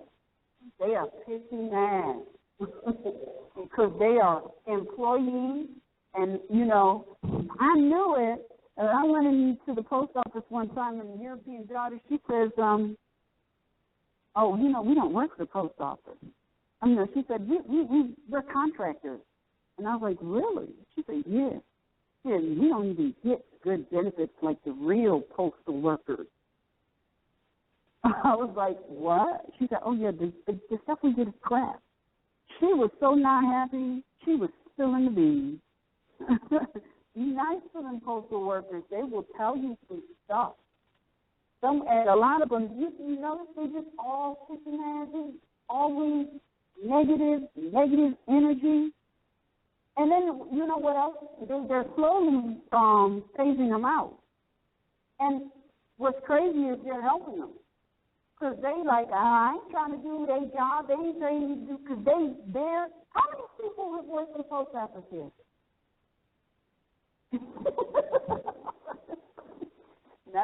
Not being a veteran. You got the battle scars to prove it. They are contracted to do a specific task. Am I right, Nami? And look, if you come there, you will stand there all day long. If whatever you come there for is not on their task list, they will sit there and look you in the face all day long like, what you doing here? What you waiting for? You got to have the right. They're so unhappy now because up my way, they got a window that's supposed to be open 24 hours. Supposed to be open 24 hours.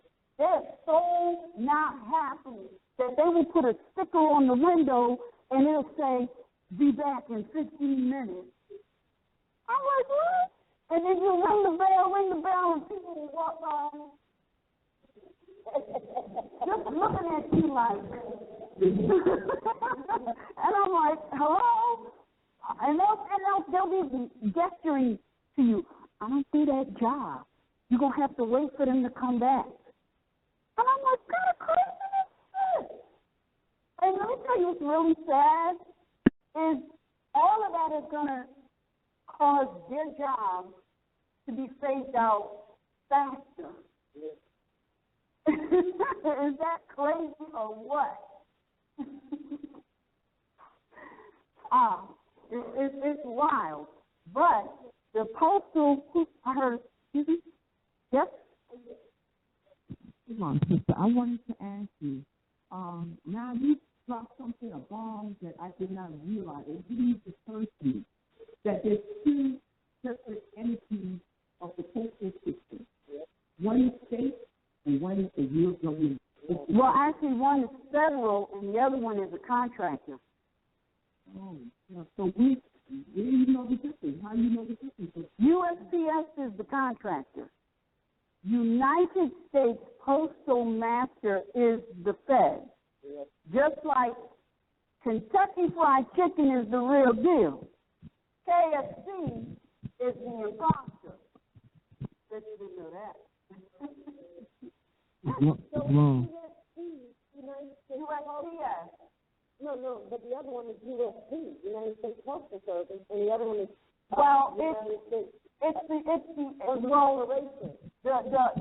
according to the language in the congressional records, the post office is classified as the postmaster, and I believe they can have one or two clerks. That's it. What you're saying is one is absolutely a contractor and a corporation, and the other one has an obligation because when the president is chosen, yes, I do know, the United States of America president, the postmaster choice for the United States is actually on that same ballot. That's treason. Mm-hmm. The reason it's treason is because the postmaster is outside of whatever government function. They're supposed to be impartial. so that if anything goes down on this land, the postmaster is supposed to be neutral and able to bring the news to the other nations. Right. So the fact that the president of the United States of America is choosing the postmaster, he must be choosing the postmaster for the United States of America, which I don't believe it's in the contract to do so. I do have a question since you're on that. So anybody can be a postmaster, or is that because a lot of people have been emailing and all that? I am a postmaster, and I'll send a letter. Oh, no, that's the European sovereign bullcrap. Private postmaster and whatnot. There is a strategy to that, but most of the people that's doing that, they haven't done any research, and they really don't even know how to enforce it. I mean, and you're not really a postmaster, because remember, the postmaster has to answer to the people. The highest authority you can be on this land is the people. So you don't want to be a postmaster or, how about this one, private attorney general? You're really off the page when you talking about you a private attorney general, because an attorney, I don't care if they're a private or a general, is an officer of a corporation. So what corporation are you an officer for? And even if there is no tangible corporation, the implication that you are calling yourself an attorney implies that there is a corporation attached to you somewhere. So you just put yourself right back in slavery. Oh, wait a minute. What was it? I'm pretty sure they was the mic.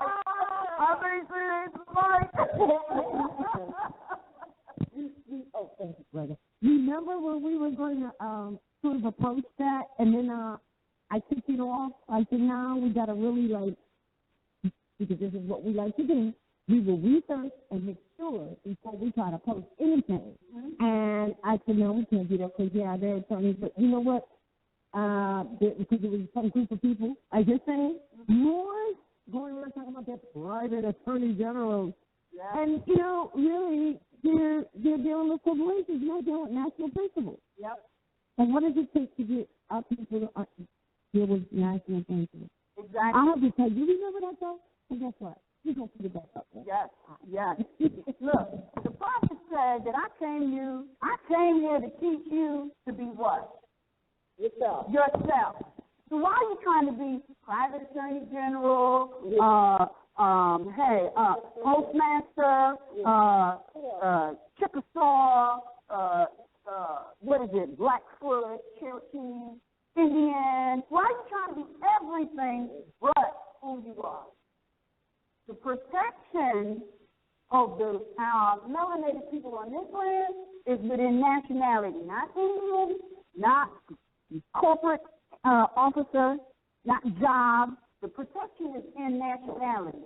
So if you don't do nothing else, declare your nationality, because that will clothe you in national and international protection, because international, it does not mean it's far away. International is, what is your relationship to the modern Europeans? Well, that's an international relationship, because they're the foreigners. You're not the foreigners. And last night on, how many people listened to Blog Talk last night? Did you check that out? Oh my goodness! My brain, when I really looked, I read the definition, and as I was reading it, my mind started going 1,000 miles an hour. Oh, I got a thesis to write on that, because when you really start, when you keep in the front of your mind that you're dealing with a corporation, and you start looking at some of these so-called case laws, it puts everything in a proper perspective. Absolutely. So now when you read the definition of, I got to draw this out because it was so alien, right? How many people saw this? Alien, right? That's the word for alien? Is it? Did I spell it right? It's my spelling. Thank God for spell checker. Alien. How many people saw that? Alien? Is it really an alien? Or is it Aliens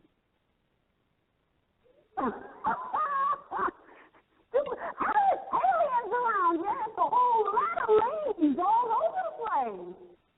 Yes.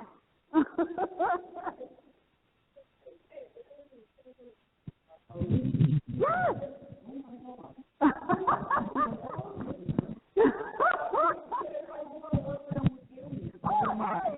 The aliens are here. Well, they are here. They are. Because the modern Europeans are the aliens, and them damn aliens is leaning everybody and everything. Oh, I gotta say something. I gotta say something really quick here. This is for the people listening because they don't hear. Thank you. Last night, you remember when we got off the air, we said, gosh, there was one thing we meant to say, but his brain brought it up. We said everybody is worried, concerned about alien abductions in spaceships. What we need to be concerned about is the alien abductions that go on every day when they're leaving us, when they're stopping on the road. That's the true alien abductions that we ought to be concerned with that. And what are their spaceships called? Cruisers. Cruisers. Cruisers is an automobile, motor vehicle. That's what they call a patrol cars. What are they patrolling? Oh, yeah. What? Remember, these people are gangs, and they have found an ingenious way, do you hear me, to launder the income that they're receiving tax-free. They have established a dummy corporation, and they send out to the people on a yearly basis, sometimes quarterly, a demand for income. And these people are so bold because they have put us to sleep. Because, you know, you had some traitors, Moor, get in there and say, you want your children to go to them good schools them Europeans got. And we got up into these institutions that conditioned us, left us out of information, gave us all wrong information, and so about, tax.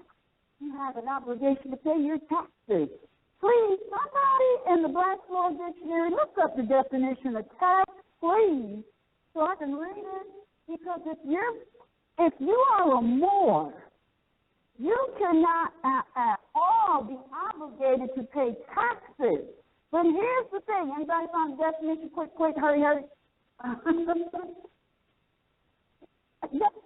What? And what is your point? You know Moors don't sleep, they rest. That is true.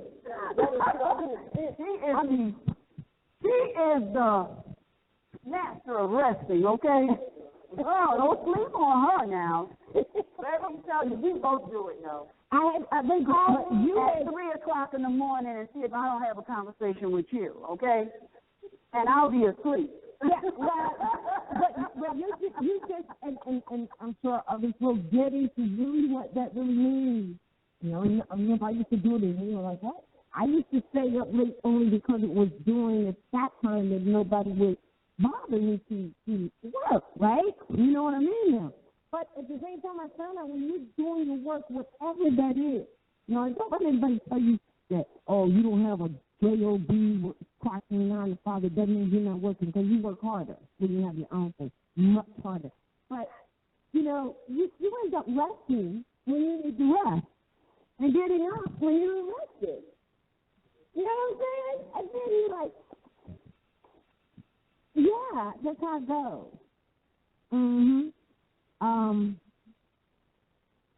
While she's looking for that, I want to make sure before we close out, we mention what we're going to be talking next week. You all right? Yeah. Oh, you got it? Right. We got the definition of tax. Yeah. That's fun. Huh? No, he's got the mic. You got the mic? Please read the definition and read it slowly. And everybody, I want you to do this. Because I don't know, do you guys hear better when your eyes are closed? Yeah. please, can you close your eyes while this brother reads the definition of tax, please? Because I really want this to sink in. I want you to really hear what he's saying. I'm going to close my eyes too, so you ain't alone. Go ahead. Talk loud. To impose a tax, to enact or declare that the pecuniary contribution shall be made by a person liable for the support of government. Hello, wait, stop, say that again. To impose, to enact or declare that the pecuniary contribution shall be made by persons liable for the support of government. For the support of government. Did you hear what the definition of tax is? When you pay taxes, those taxes is supposed to be for the support of your government. Your government. Is New York Corporation a government? No. So how are you obligated to pay them taxes for the support of a government that is not yours? Not even a government period. They're not a government at all. So nobody, whether you're a Moor or a modern European, you're not obligated to give them income when they submit these demands. And you got definition, because I'm sure that definition is the case law, right? Well, you can use it as a case law. You can use it as supporting evidence. Out of the Black Law 40, it's telling you that a tax is income that one is obligated to pay for the support of your government. New York is not government. I don't care if they put a .gov on their website, they're still not government. Their charter says they're not government. Their charter says that they're a corporation. And in their charter, their original charter, it says that the charter came from George II of Great Britain. So how the hell they can be government over here, compelling the people to give them income to maintain what government? What government? Is it government on this land? Or government somewhere? Is it the government on this land? Because look, their charter comes from where? Great Britain. So how are the Aboriginal indigenous people over here obligated to give income to support the government of Great Britain? That's what you got to think about. Also, they also use the word contribution, which means that it's a donation. It's a gift. It's voluntary. You don't have to do it. That's why, even if with tax, well, we all talk in taxes. It says that it's a contribution. That means, and that's why the case law is there. And if you go on the site on RVBey publications, you got all of these comments and clips, all kinds of support people can use. That's why I don't understand what you mean. What are you going to say? It's all right there. Yes. Put it together.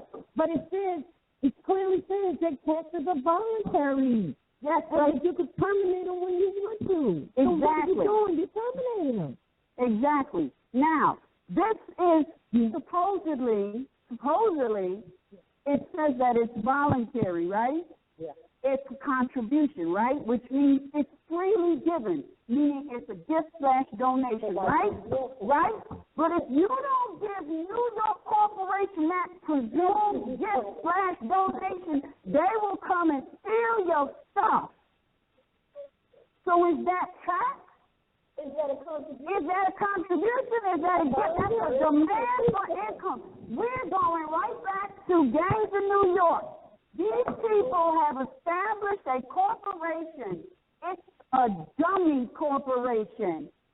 And they send out on regular demands for income. And the people will automatically pay it. They don't ask no questions. They don't even ask you, how are you government? It doesn't matter that you say NewYork.gov. It doesn't matter that you got a standing army ready to kidnap the people, which, by the way, is a violation of the Constitution, because on this land, you ain't supposed to have a standing army. It's wrong. It's wrong. And we also got to remember that A government is dealing with a family. It's dealing with human beings, living human beings.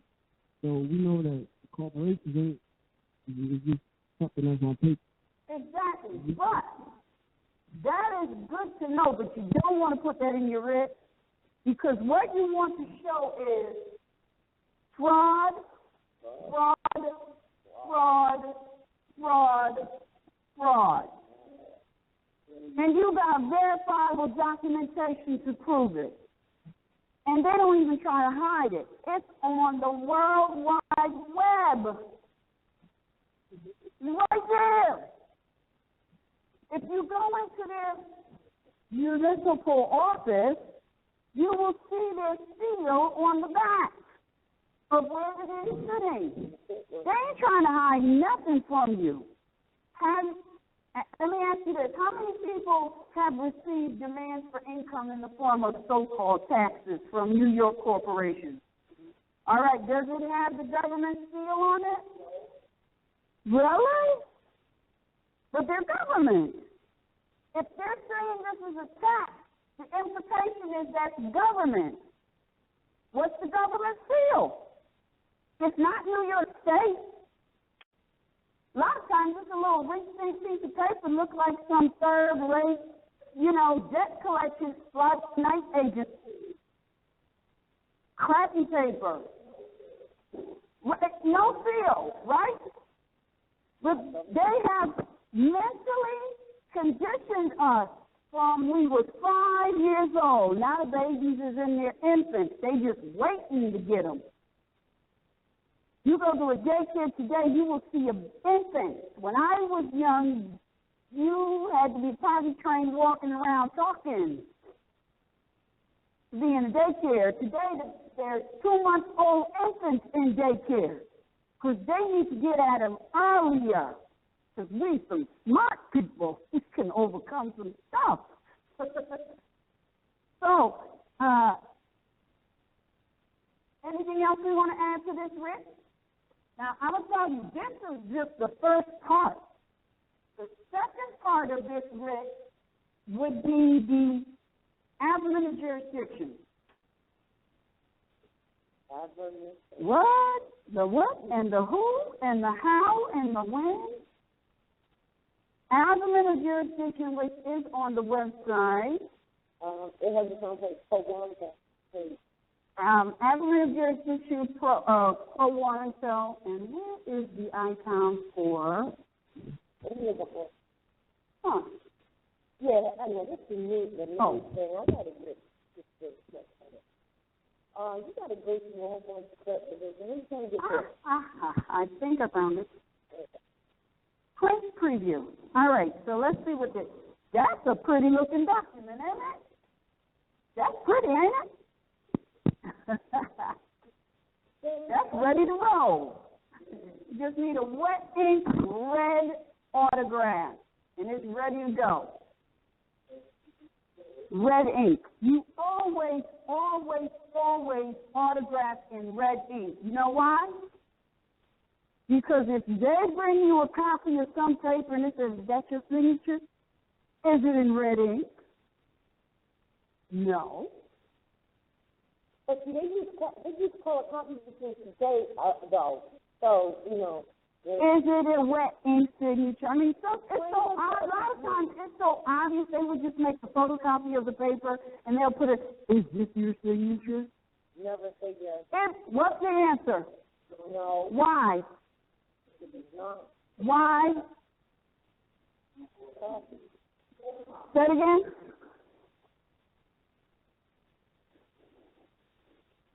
If it's a photocopy of your autograph, that is what? Not a wedding. What is it when they forge your signature? Well, it is identity theft, but what do they call it when forgery? Why? That's not your signature, right? That's a forgery. I don't care if it is the likeness of your signature. If it is a photocopy and it is in black ink, it's forgery. Now, if it's in red ink, it's still a forgery because, for example, if they bring you a copy of let's see. For example, if they bring you a copy of a document, right? How do you know it's a forgery even if it's in color? Right. Huh? How do you know the document is a forgery even if they bring it to you in color? It's not the original. You're right, but why? How can you tell that it's not the original?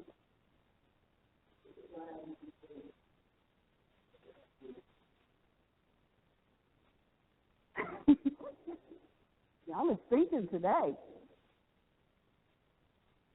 It's something called, I'm running out of space. We can hear you in the back talking, please. What is this? What is that? A lunge.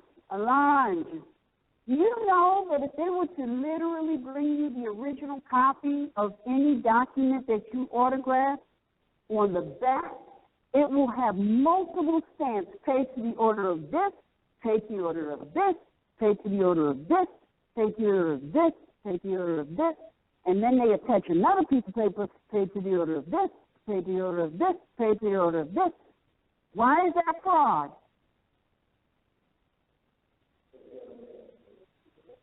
Why is that fraud?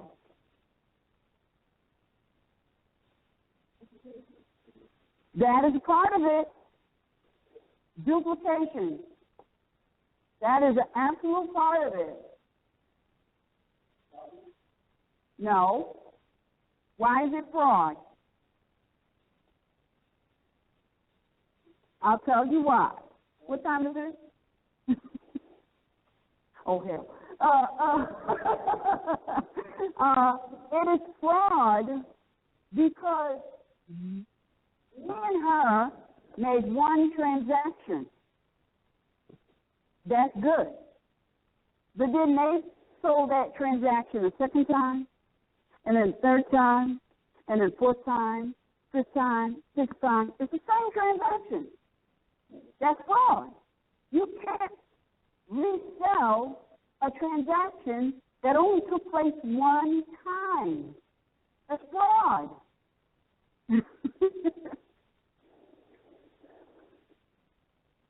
Excuse me? All right. I'll come back to you. Mike, for the sister? So if I had student loans in the past, right, yes, and honey. then sell it to another, Yes, like loan, whatever they call, that's fraud. yes, honey. Thank you. It's good to know. Did you get it? Just to write a bit about that. All right. If you have a student loan, or let's go with what most people have done in a lifetime, because everybody might not have had a student loan, but everybody probably had a car, right? I mean, you buy a car, immediately 3 days after you buy the car, you are not paying, or you do not get communication from the person that you signed that contract with. You realize that, right? That means that me and her had a contract. After 3 days, she sold it to him.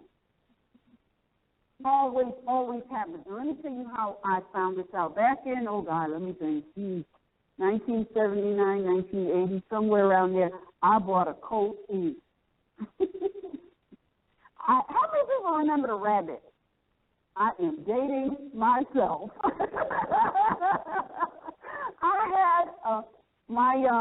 had a Sentra, and my children's father totaled it because he was out running the streets with his cousin, and he wasn't supposed to be. He totaled my beautiful Sentra. I had it 3 months. Totaled it. He went and got me, because I was so pissy mad I couldn't even talk. He went and got me another car. I was very happy until I looked at it. It was a bright orange Rabbit. I mean, glow in the dark, like her sweater was orange. I looked at that, I wanted to cry, but I had to get to work. So I traded that in real fast. and I bought a Colt E. And it just so happens that day they were doing a 0% financing. And I went and I bought this. I looked at the car, test drove it. I filled out all of these paperwork. And the guy said, okay, you can come pick up the car.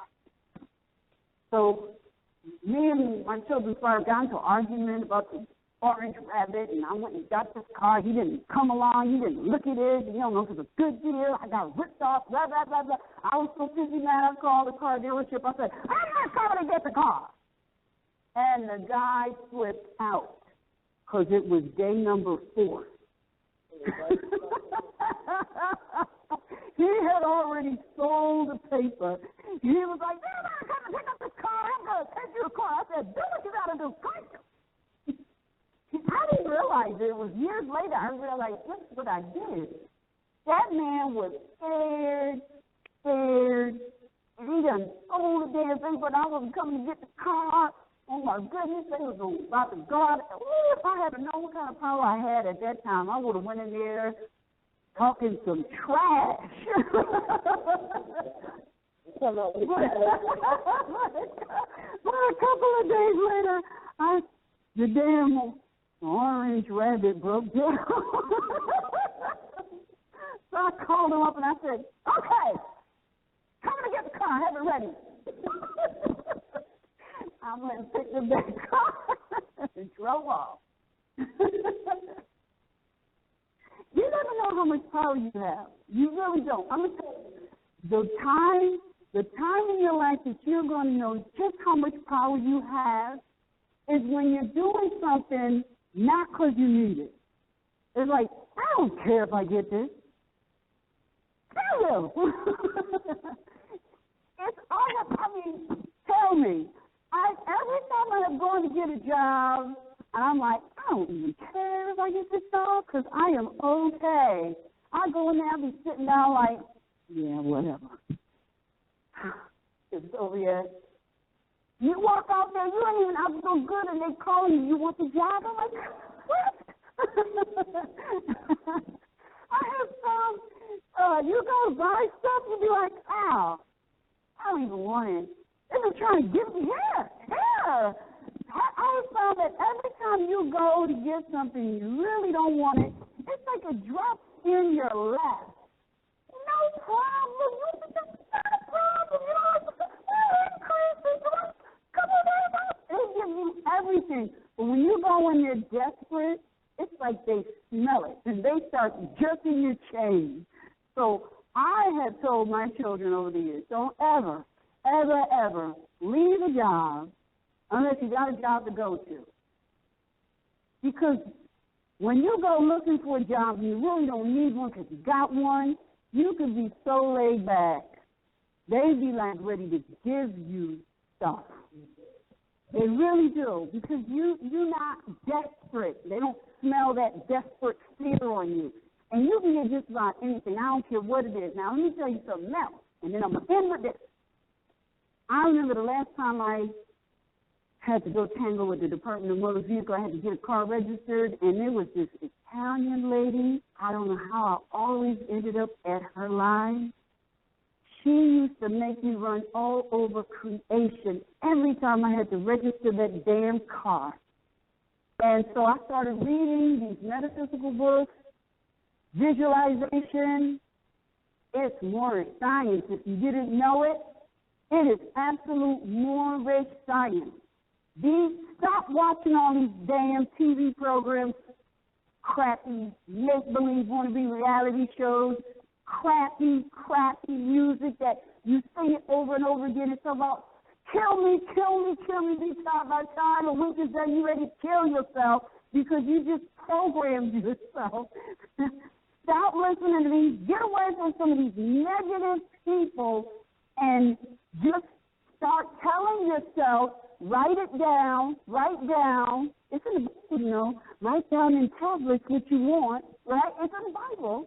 If you write down exactly what you want and then you start visualizing it every single day, it will fall in your lap. So I had to go meet this lady again. I knew I was going to get in her line. And it just so happens I started reading this visualization book, and I started visualizing myself walking out of the Department of Motor Vehicles with the tags. And I did that for months because I so didn't want to have any kind of interaction with this lady. And so I went there. I ended up at the damn lady's window again.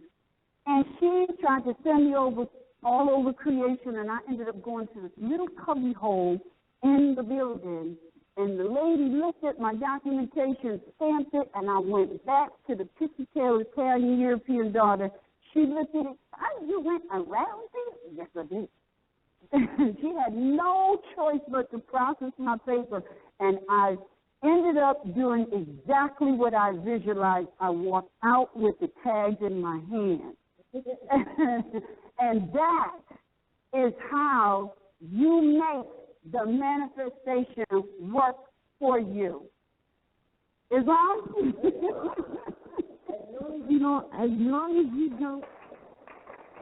as you don't wish anything bad on anyone, you'll be all right. Because whatever you wish, come back to you.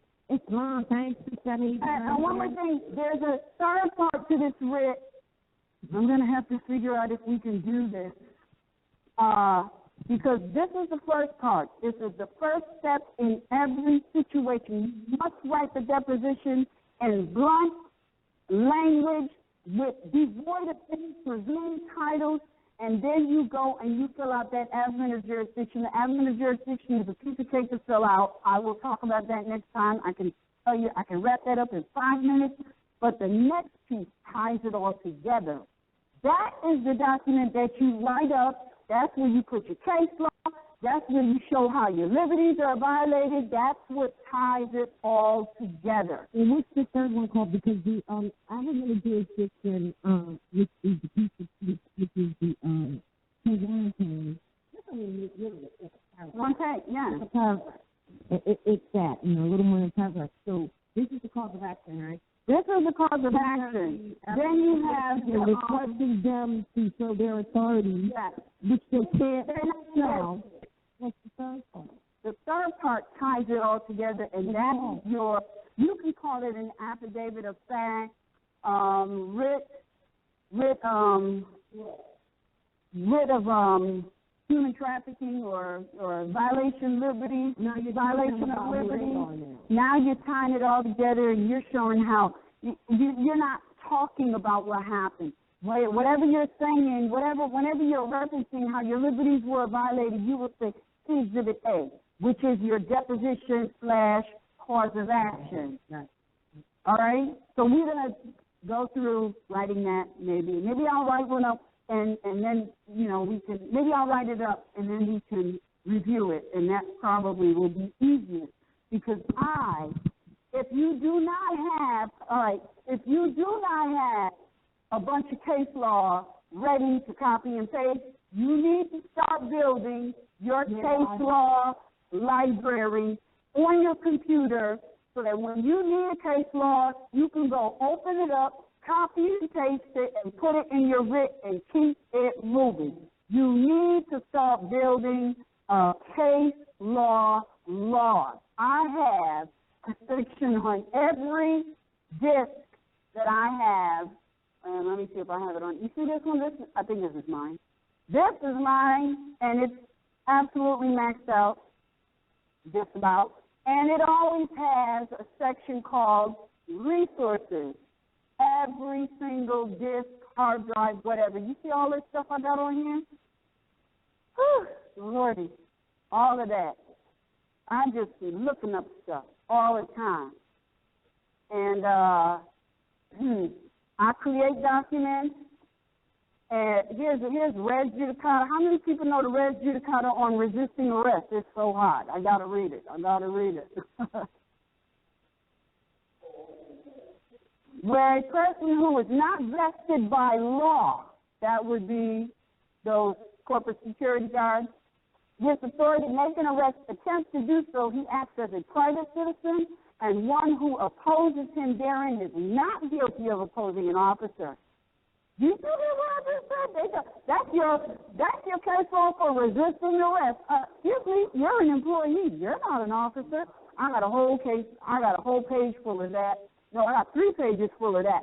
You've got to start building your case law.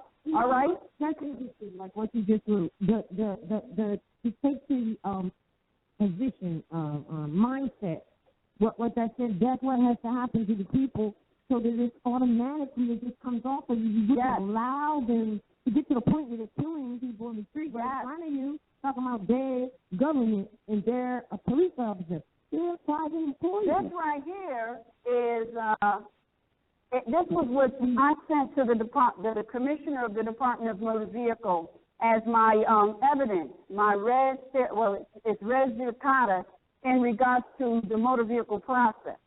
2 pages of case law. Let me just show you. 2 pages of case law. This ain't even all there is to your right to travel. This is just some of it. 2 pages. Now, you know by the time they finished reading this, they had no way to answer. None. And you know what? She responded back, the so-called legal director. Now, remember, legal and lawful is 2 different words, right? Legal ain't lawful, but lawful is always legal, right? So the legal director writes me back, and she basically said, I don't know how to answer this, but I believe. And I said, I didn't ask you what you believe. But thank you so much for not answering my question. Yes. No, it's going to be up on the website, and everybody will be able to download it. And this writ will also be up on the website, along with the admin of jurisdiction called warrant. And then we'll be back maybe next week. Is it next week? Next week's not Thanksgiving. Yeah, the week after we won't be here. The week after the Thanksgiving, Wednesday, we will not be here. But next week, we will be here, and we will. Thanksgiving? We will. Usually we are here on Thanksgiving. Matter of fact, I'm saying, I know what people are thinking. I was inviting my family was coming down, and we're going to come to the class. I'm going to bring them to the class. And for 9 years, we've always made sure we were here on Thanksgiving. Did you know that? Always, and always. And you know what? For some reason, it's just, why are we not going to go down that way now? Because 9 years later, some things are complete, and some things are finished, and some things will never be the same, not even here or anywhere. So we will not be coming on Thanksgiving. All right? All right. And here's what's interesting. Thanksgiving is always on a Wednesday, right? Because they always have it on Thursday. But I do recall my first time when we first started doing it, I think it was a year, 2 years later, I got stopped. I got videoed. Thanksgiving was stalked. On Thanksgiving, trying to do it. And I got arrested. Or kidnapped, excuse me. Minor traffic stuff. Oh, yeah, Dean was around. And then I remembered about, all the stuff that they did to us on the eve of Thanksgiving. You understand what I'm saying? We all have to experience it. So, that's not why we're not coming, because that was like 7, 8 years ago that happened. But we just will not be here this time on Thanksgiving. But we will be on the radio. Yes, we will. We'll be on the radio because that's what has been afforded to us to continue to get this information out, is that we're able to have other avenues instead of just, this one. I'll talk to you for the first time we met. So we won't be here this New Year's, this Christmas. Unless something changes between now and then, the intent is this year we won't be. More has happened over the years. When we're not here, some people will come and they will do a class and act like they're us. That's not us. That happens for real. And a lot of damages have happened for other similar things as well here. Like a lot of you were new. How many people are here for the first time tonight? All right, got a little practice for you. Whenever there's a whole lot of people that end up coming, like on an average, you get a lot of new people. People will be outside the door, down the hall, to cheer them from coming. You know what I'm saying? And then because you don't know enough, many would not know enough, they would go in that direction and go join some club to become a Moor when they already are born that way. You understand? But God is always open. It don't matter. Don't matter. Never closed in that respect. But I do want to say this. Next week we will finish that.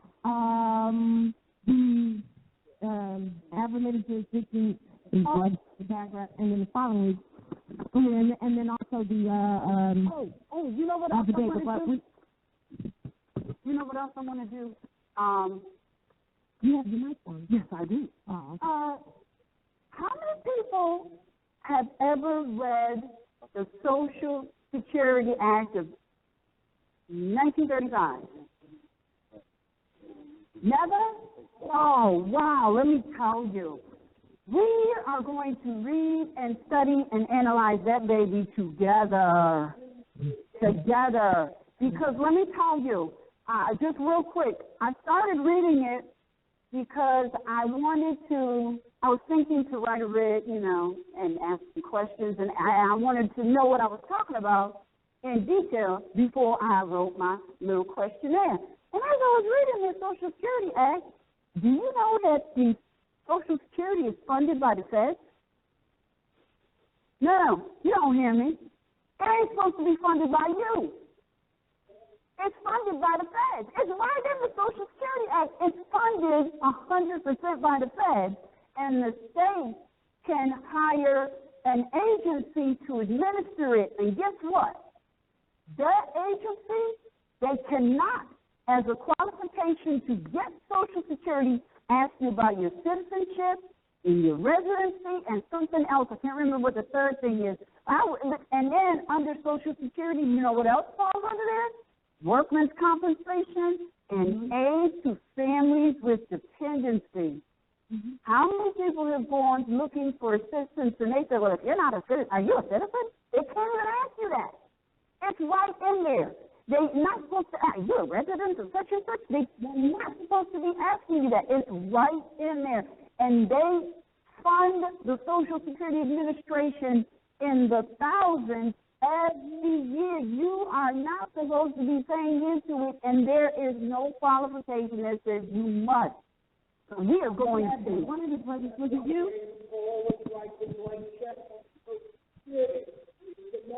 Mm-hmm. And yeah, and they show you the percentage that you're supposed to put in every so often. And guess what? I know nobody does this, but if you report that they're making residency and citizenship a qualification, they can hold off paying the state that yearly sum until they resolve it because it's a violation. So I was like, oh, we got to read this. Because we don't even know. Also, someone in the class had given me, someone in the class had given me, we have proof from Social Security, and it says that you do not need a Social Security number to have a job. You know, like a lot of people think that they do, but it's right in the Social Security and it's on their website. But yet, right. But yet, you know, we suffer through all these things that we think are hindrances to us because of our lack of knowledge of what really truly is, and because we didn't study it. So that's one of the things. Nor do you have to give it to anybody. It's a violation if you have one. It's a violation of your privacy. Now the other thing is we touched on this because we gotta hang this up this evening. We gotta close this out. But next Tuesday on our blog talk, we got a really interesting conversation to discuss. We really want you to tune in. We want everybody that you know to tune in. I know you all do tune in or listen to it, and maybe we'll talk on it a little more after the radio broadcast. But remember, if you listen last night, we said that it's very interesting now. These people and the new the paradigm we're in, it is desperation for some. It's dreadful for some. It's great for some and dreadful, the great and dreadful days. So a lot of the Europeans and the corporations that they're involved in are very desperate about getting and keeping and maintaining the human resources in any way that they can. And one of the things is just like a grand chief will infiltrate and agree to work with cops or policy enforcers to get you because you're not a real Moor, because you're not in their temple, you know what I mean? Now you have so-called federally reserved Indians. I don't like to use that. This is going on. Called the Yamasee.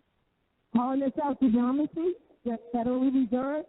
They're saying that if you have a card on you that says you're a Yamasee, that they're going to work with the cops to charge you with fraud because they're the Yamasee. Yeah, what? Right. We're gonna discuss that. In other words, they're saying that they're admitting they're federally reserved Indians. There's no such thing as American Indians. With Americans, that Hindustan Indians, but not American Indians, right? They're saying that they're the federally reserved Yamasee Indians. You hear me? Which means they're branded. Yamasee means ancient ones, which means they don't really own that either. But they think they do, right? The Europeans are so desperate, they'll work with anybody to try to continue to grab our resources and our lives and our energy, right? So they're going to agree that if you've got a card in your pocket that says you're Yamasee with a nationality card, but they're going to work with the cops, the policy enforcers, to charge you for fraud or identity. Do you understand? Because in a way, they're right, because you're not a Yamasee, because that's a family name, that's not a nation. So there's two things going on here. We've been telling people, you're not Yamasee, you're not Washington, you're not Indians, you're not this. Those are all family appellations of Moors across the board. We're one nation with different appellations, family appellations. So everybody wanted to be something other than a Moor, which is what you are. So they went out and they said, well, I'm from Yamasee Nation, that's my, what's the other one? Washington Nation. No such thing. The only thing going on here is the Great Seal or the pyramid, which is the Great Seal, or the eagle, which is subordinate. That's it, and that's all. You're either under that or you're under that. Which means the Great Seal is our government seal. That's our family. That's an ancient symbol of civilization. So you can't, so there's no new nation being started called the Washington or the Yamasee or the Lenape. They're all Lenape. All of them mean ancient people. So the Federal Reserve branded Indians, they're not that either. So they just branded themselves as Federal Reserve Indians anyway. So how dare you talk about you're going to take the name Yamasee, which means ancient words. But imagine that they're going to come after you because you think that that's what you are. It's crazy, right? It's desperation. It's time for you to wake up and take us. That you replace the mic to your man. Now, you know my mic is on. Hear me, son, Jackson?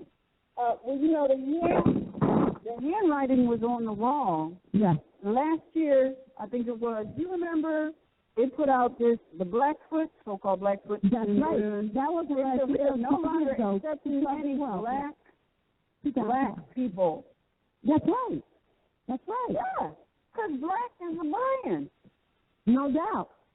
But so is Indian. Yeah. Yeah. So here's the thing. Talking about what you already told you, you're not. See, they can't come after those who are an American under the old national ID. Because they know they're not the Americans. But they also know that you're not the Yamasee Nation either, because it doesn't exist. It's the Moorish nation, that's it, that's all. So until you honor him as your fathers by name or by principle, they got something for you. Because they're desperate. You have to be forced to make changes and be who you are. You have to. So, that's it. Everybody wants to be everything except for who they are. You know what I'm saying? So the prophet said, your nationality card doesn't change in your pocket. Let them try to implement this right here, and so shall it change in your pocket. Because you're going to be glad you have your allodial national American identification, but they can't issue to you anyway. Because if you've got anything else, you're not who you say you are. You're just not. If the Pope could come here and tell them that they're not the Americans, then the real Americans, please stand up and be who you are. Not complicated. It's fine. Does somebody have the answer? Because we got to close out. All right. Check this out. I have been doing it 9 years, and I have never did the prayer out other than I hear my voice said, on the side. But since I don't have any other brothers here that usually do that, we want you to stand up. We want you to face the east. We want you to have your hands in the formation of 7. That would be 5 on the left and 2 on the right, and why? Because 7, cycle 7, circle 7, there's 7 most influential planetary bodies circling around this solar system, affecting you every day and every way. So the cycle 7 or the circle 7 is what you are representing right now. 7 days of the week is named after all of them. That's why your hand is in 7. And our lives feminine, so don't do the kids. Father needs process of paternity. Allah. Father of the universe. Father of love. Truth. Peace. Oh my God, I can't believe I messed this up. Hold on. My first time doing it, I'm so excited. I'm so excited that I will strike to the purpose of love, truth, peace, freedom, and justice. Look at that. I didn't say this artist here. I forgot how to say it. Yes, I did. That's not how it starts out. That is not how it starts out. That is not how it starts out. I just lost my train of thought. Give me the thing. I apologize, but just stay holding that 7. As long as you hold that 7, as long as it's going to hold you. I can't believe that I can't remember the prayer, but I know about it. No, that was not right. Allah. Right. Oh, my God. Father love. Truth. Peace. Freedom. And justice. Allah is my God. And follow me now. And my protector. By night and by day. And through his holy prophet, Prophet Ali, also known as Sheikh Sharif Abdul Ali. Oh, that wasn't good though, but Islam. I want to try to follow me, but I messed up, right? I was going to say Allah, Father of the universe. And then, but you know what, that's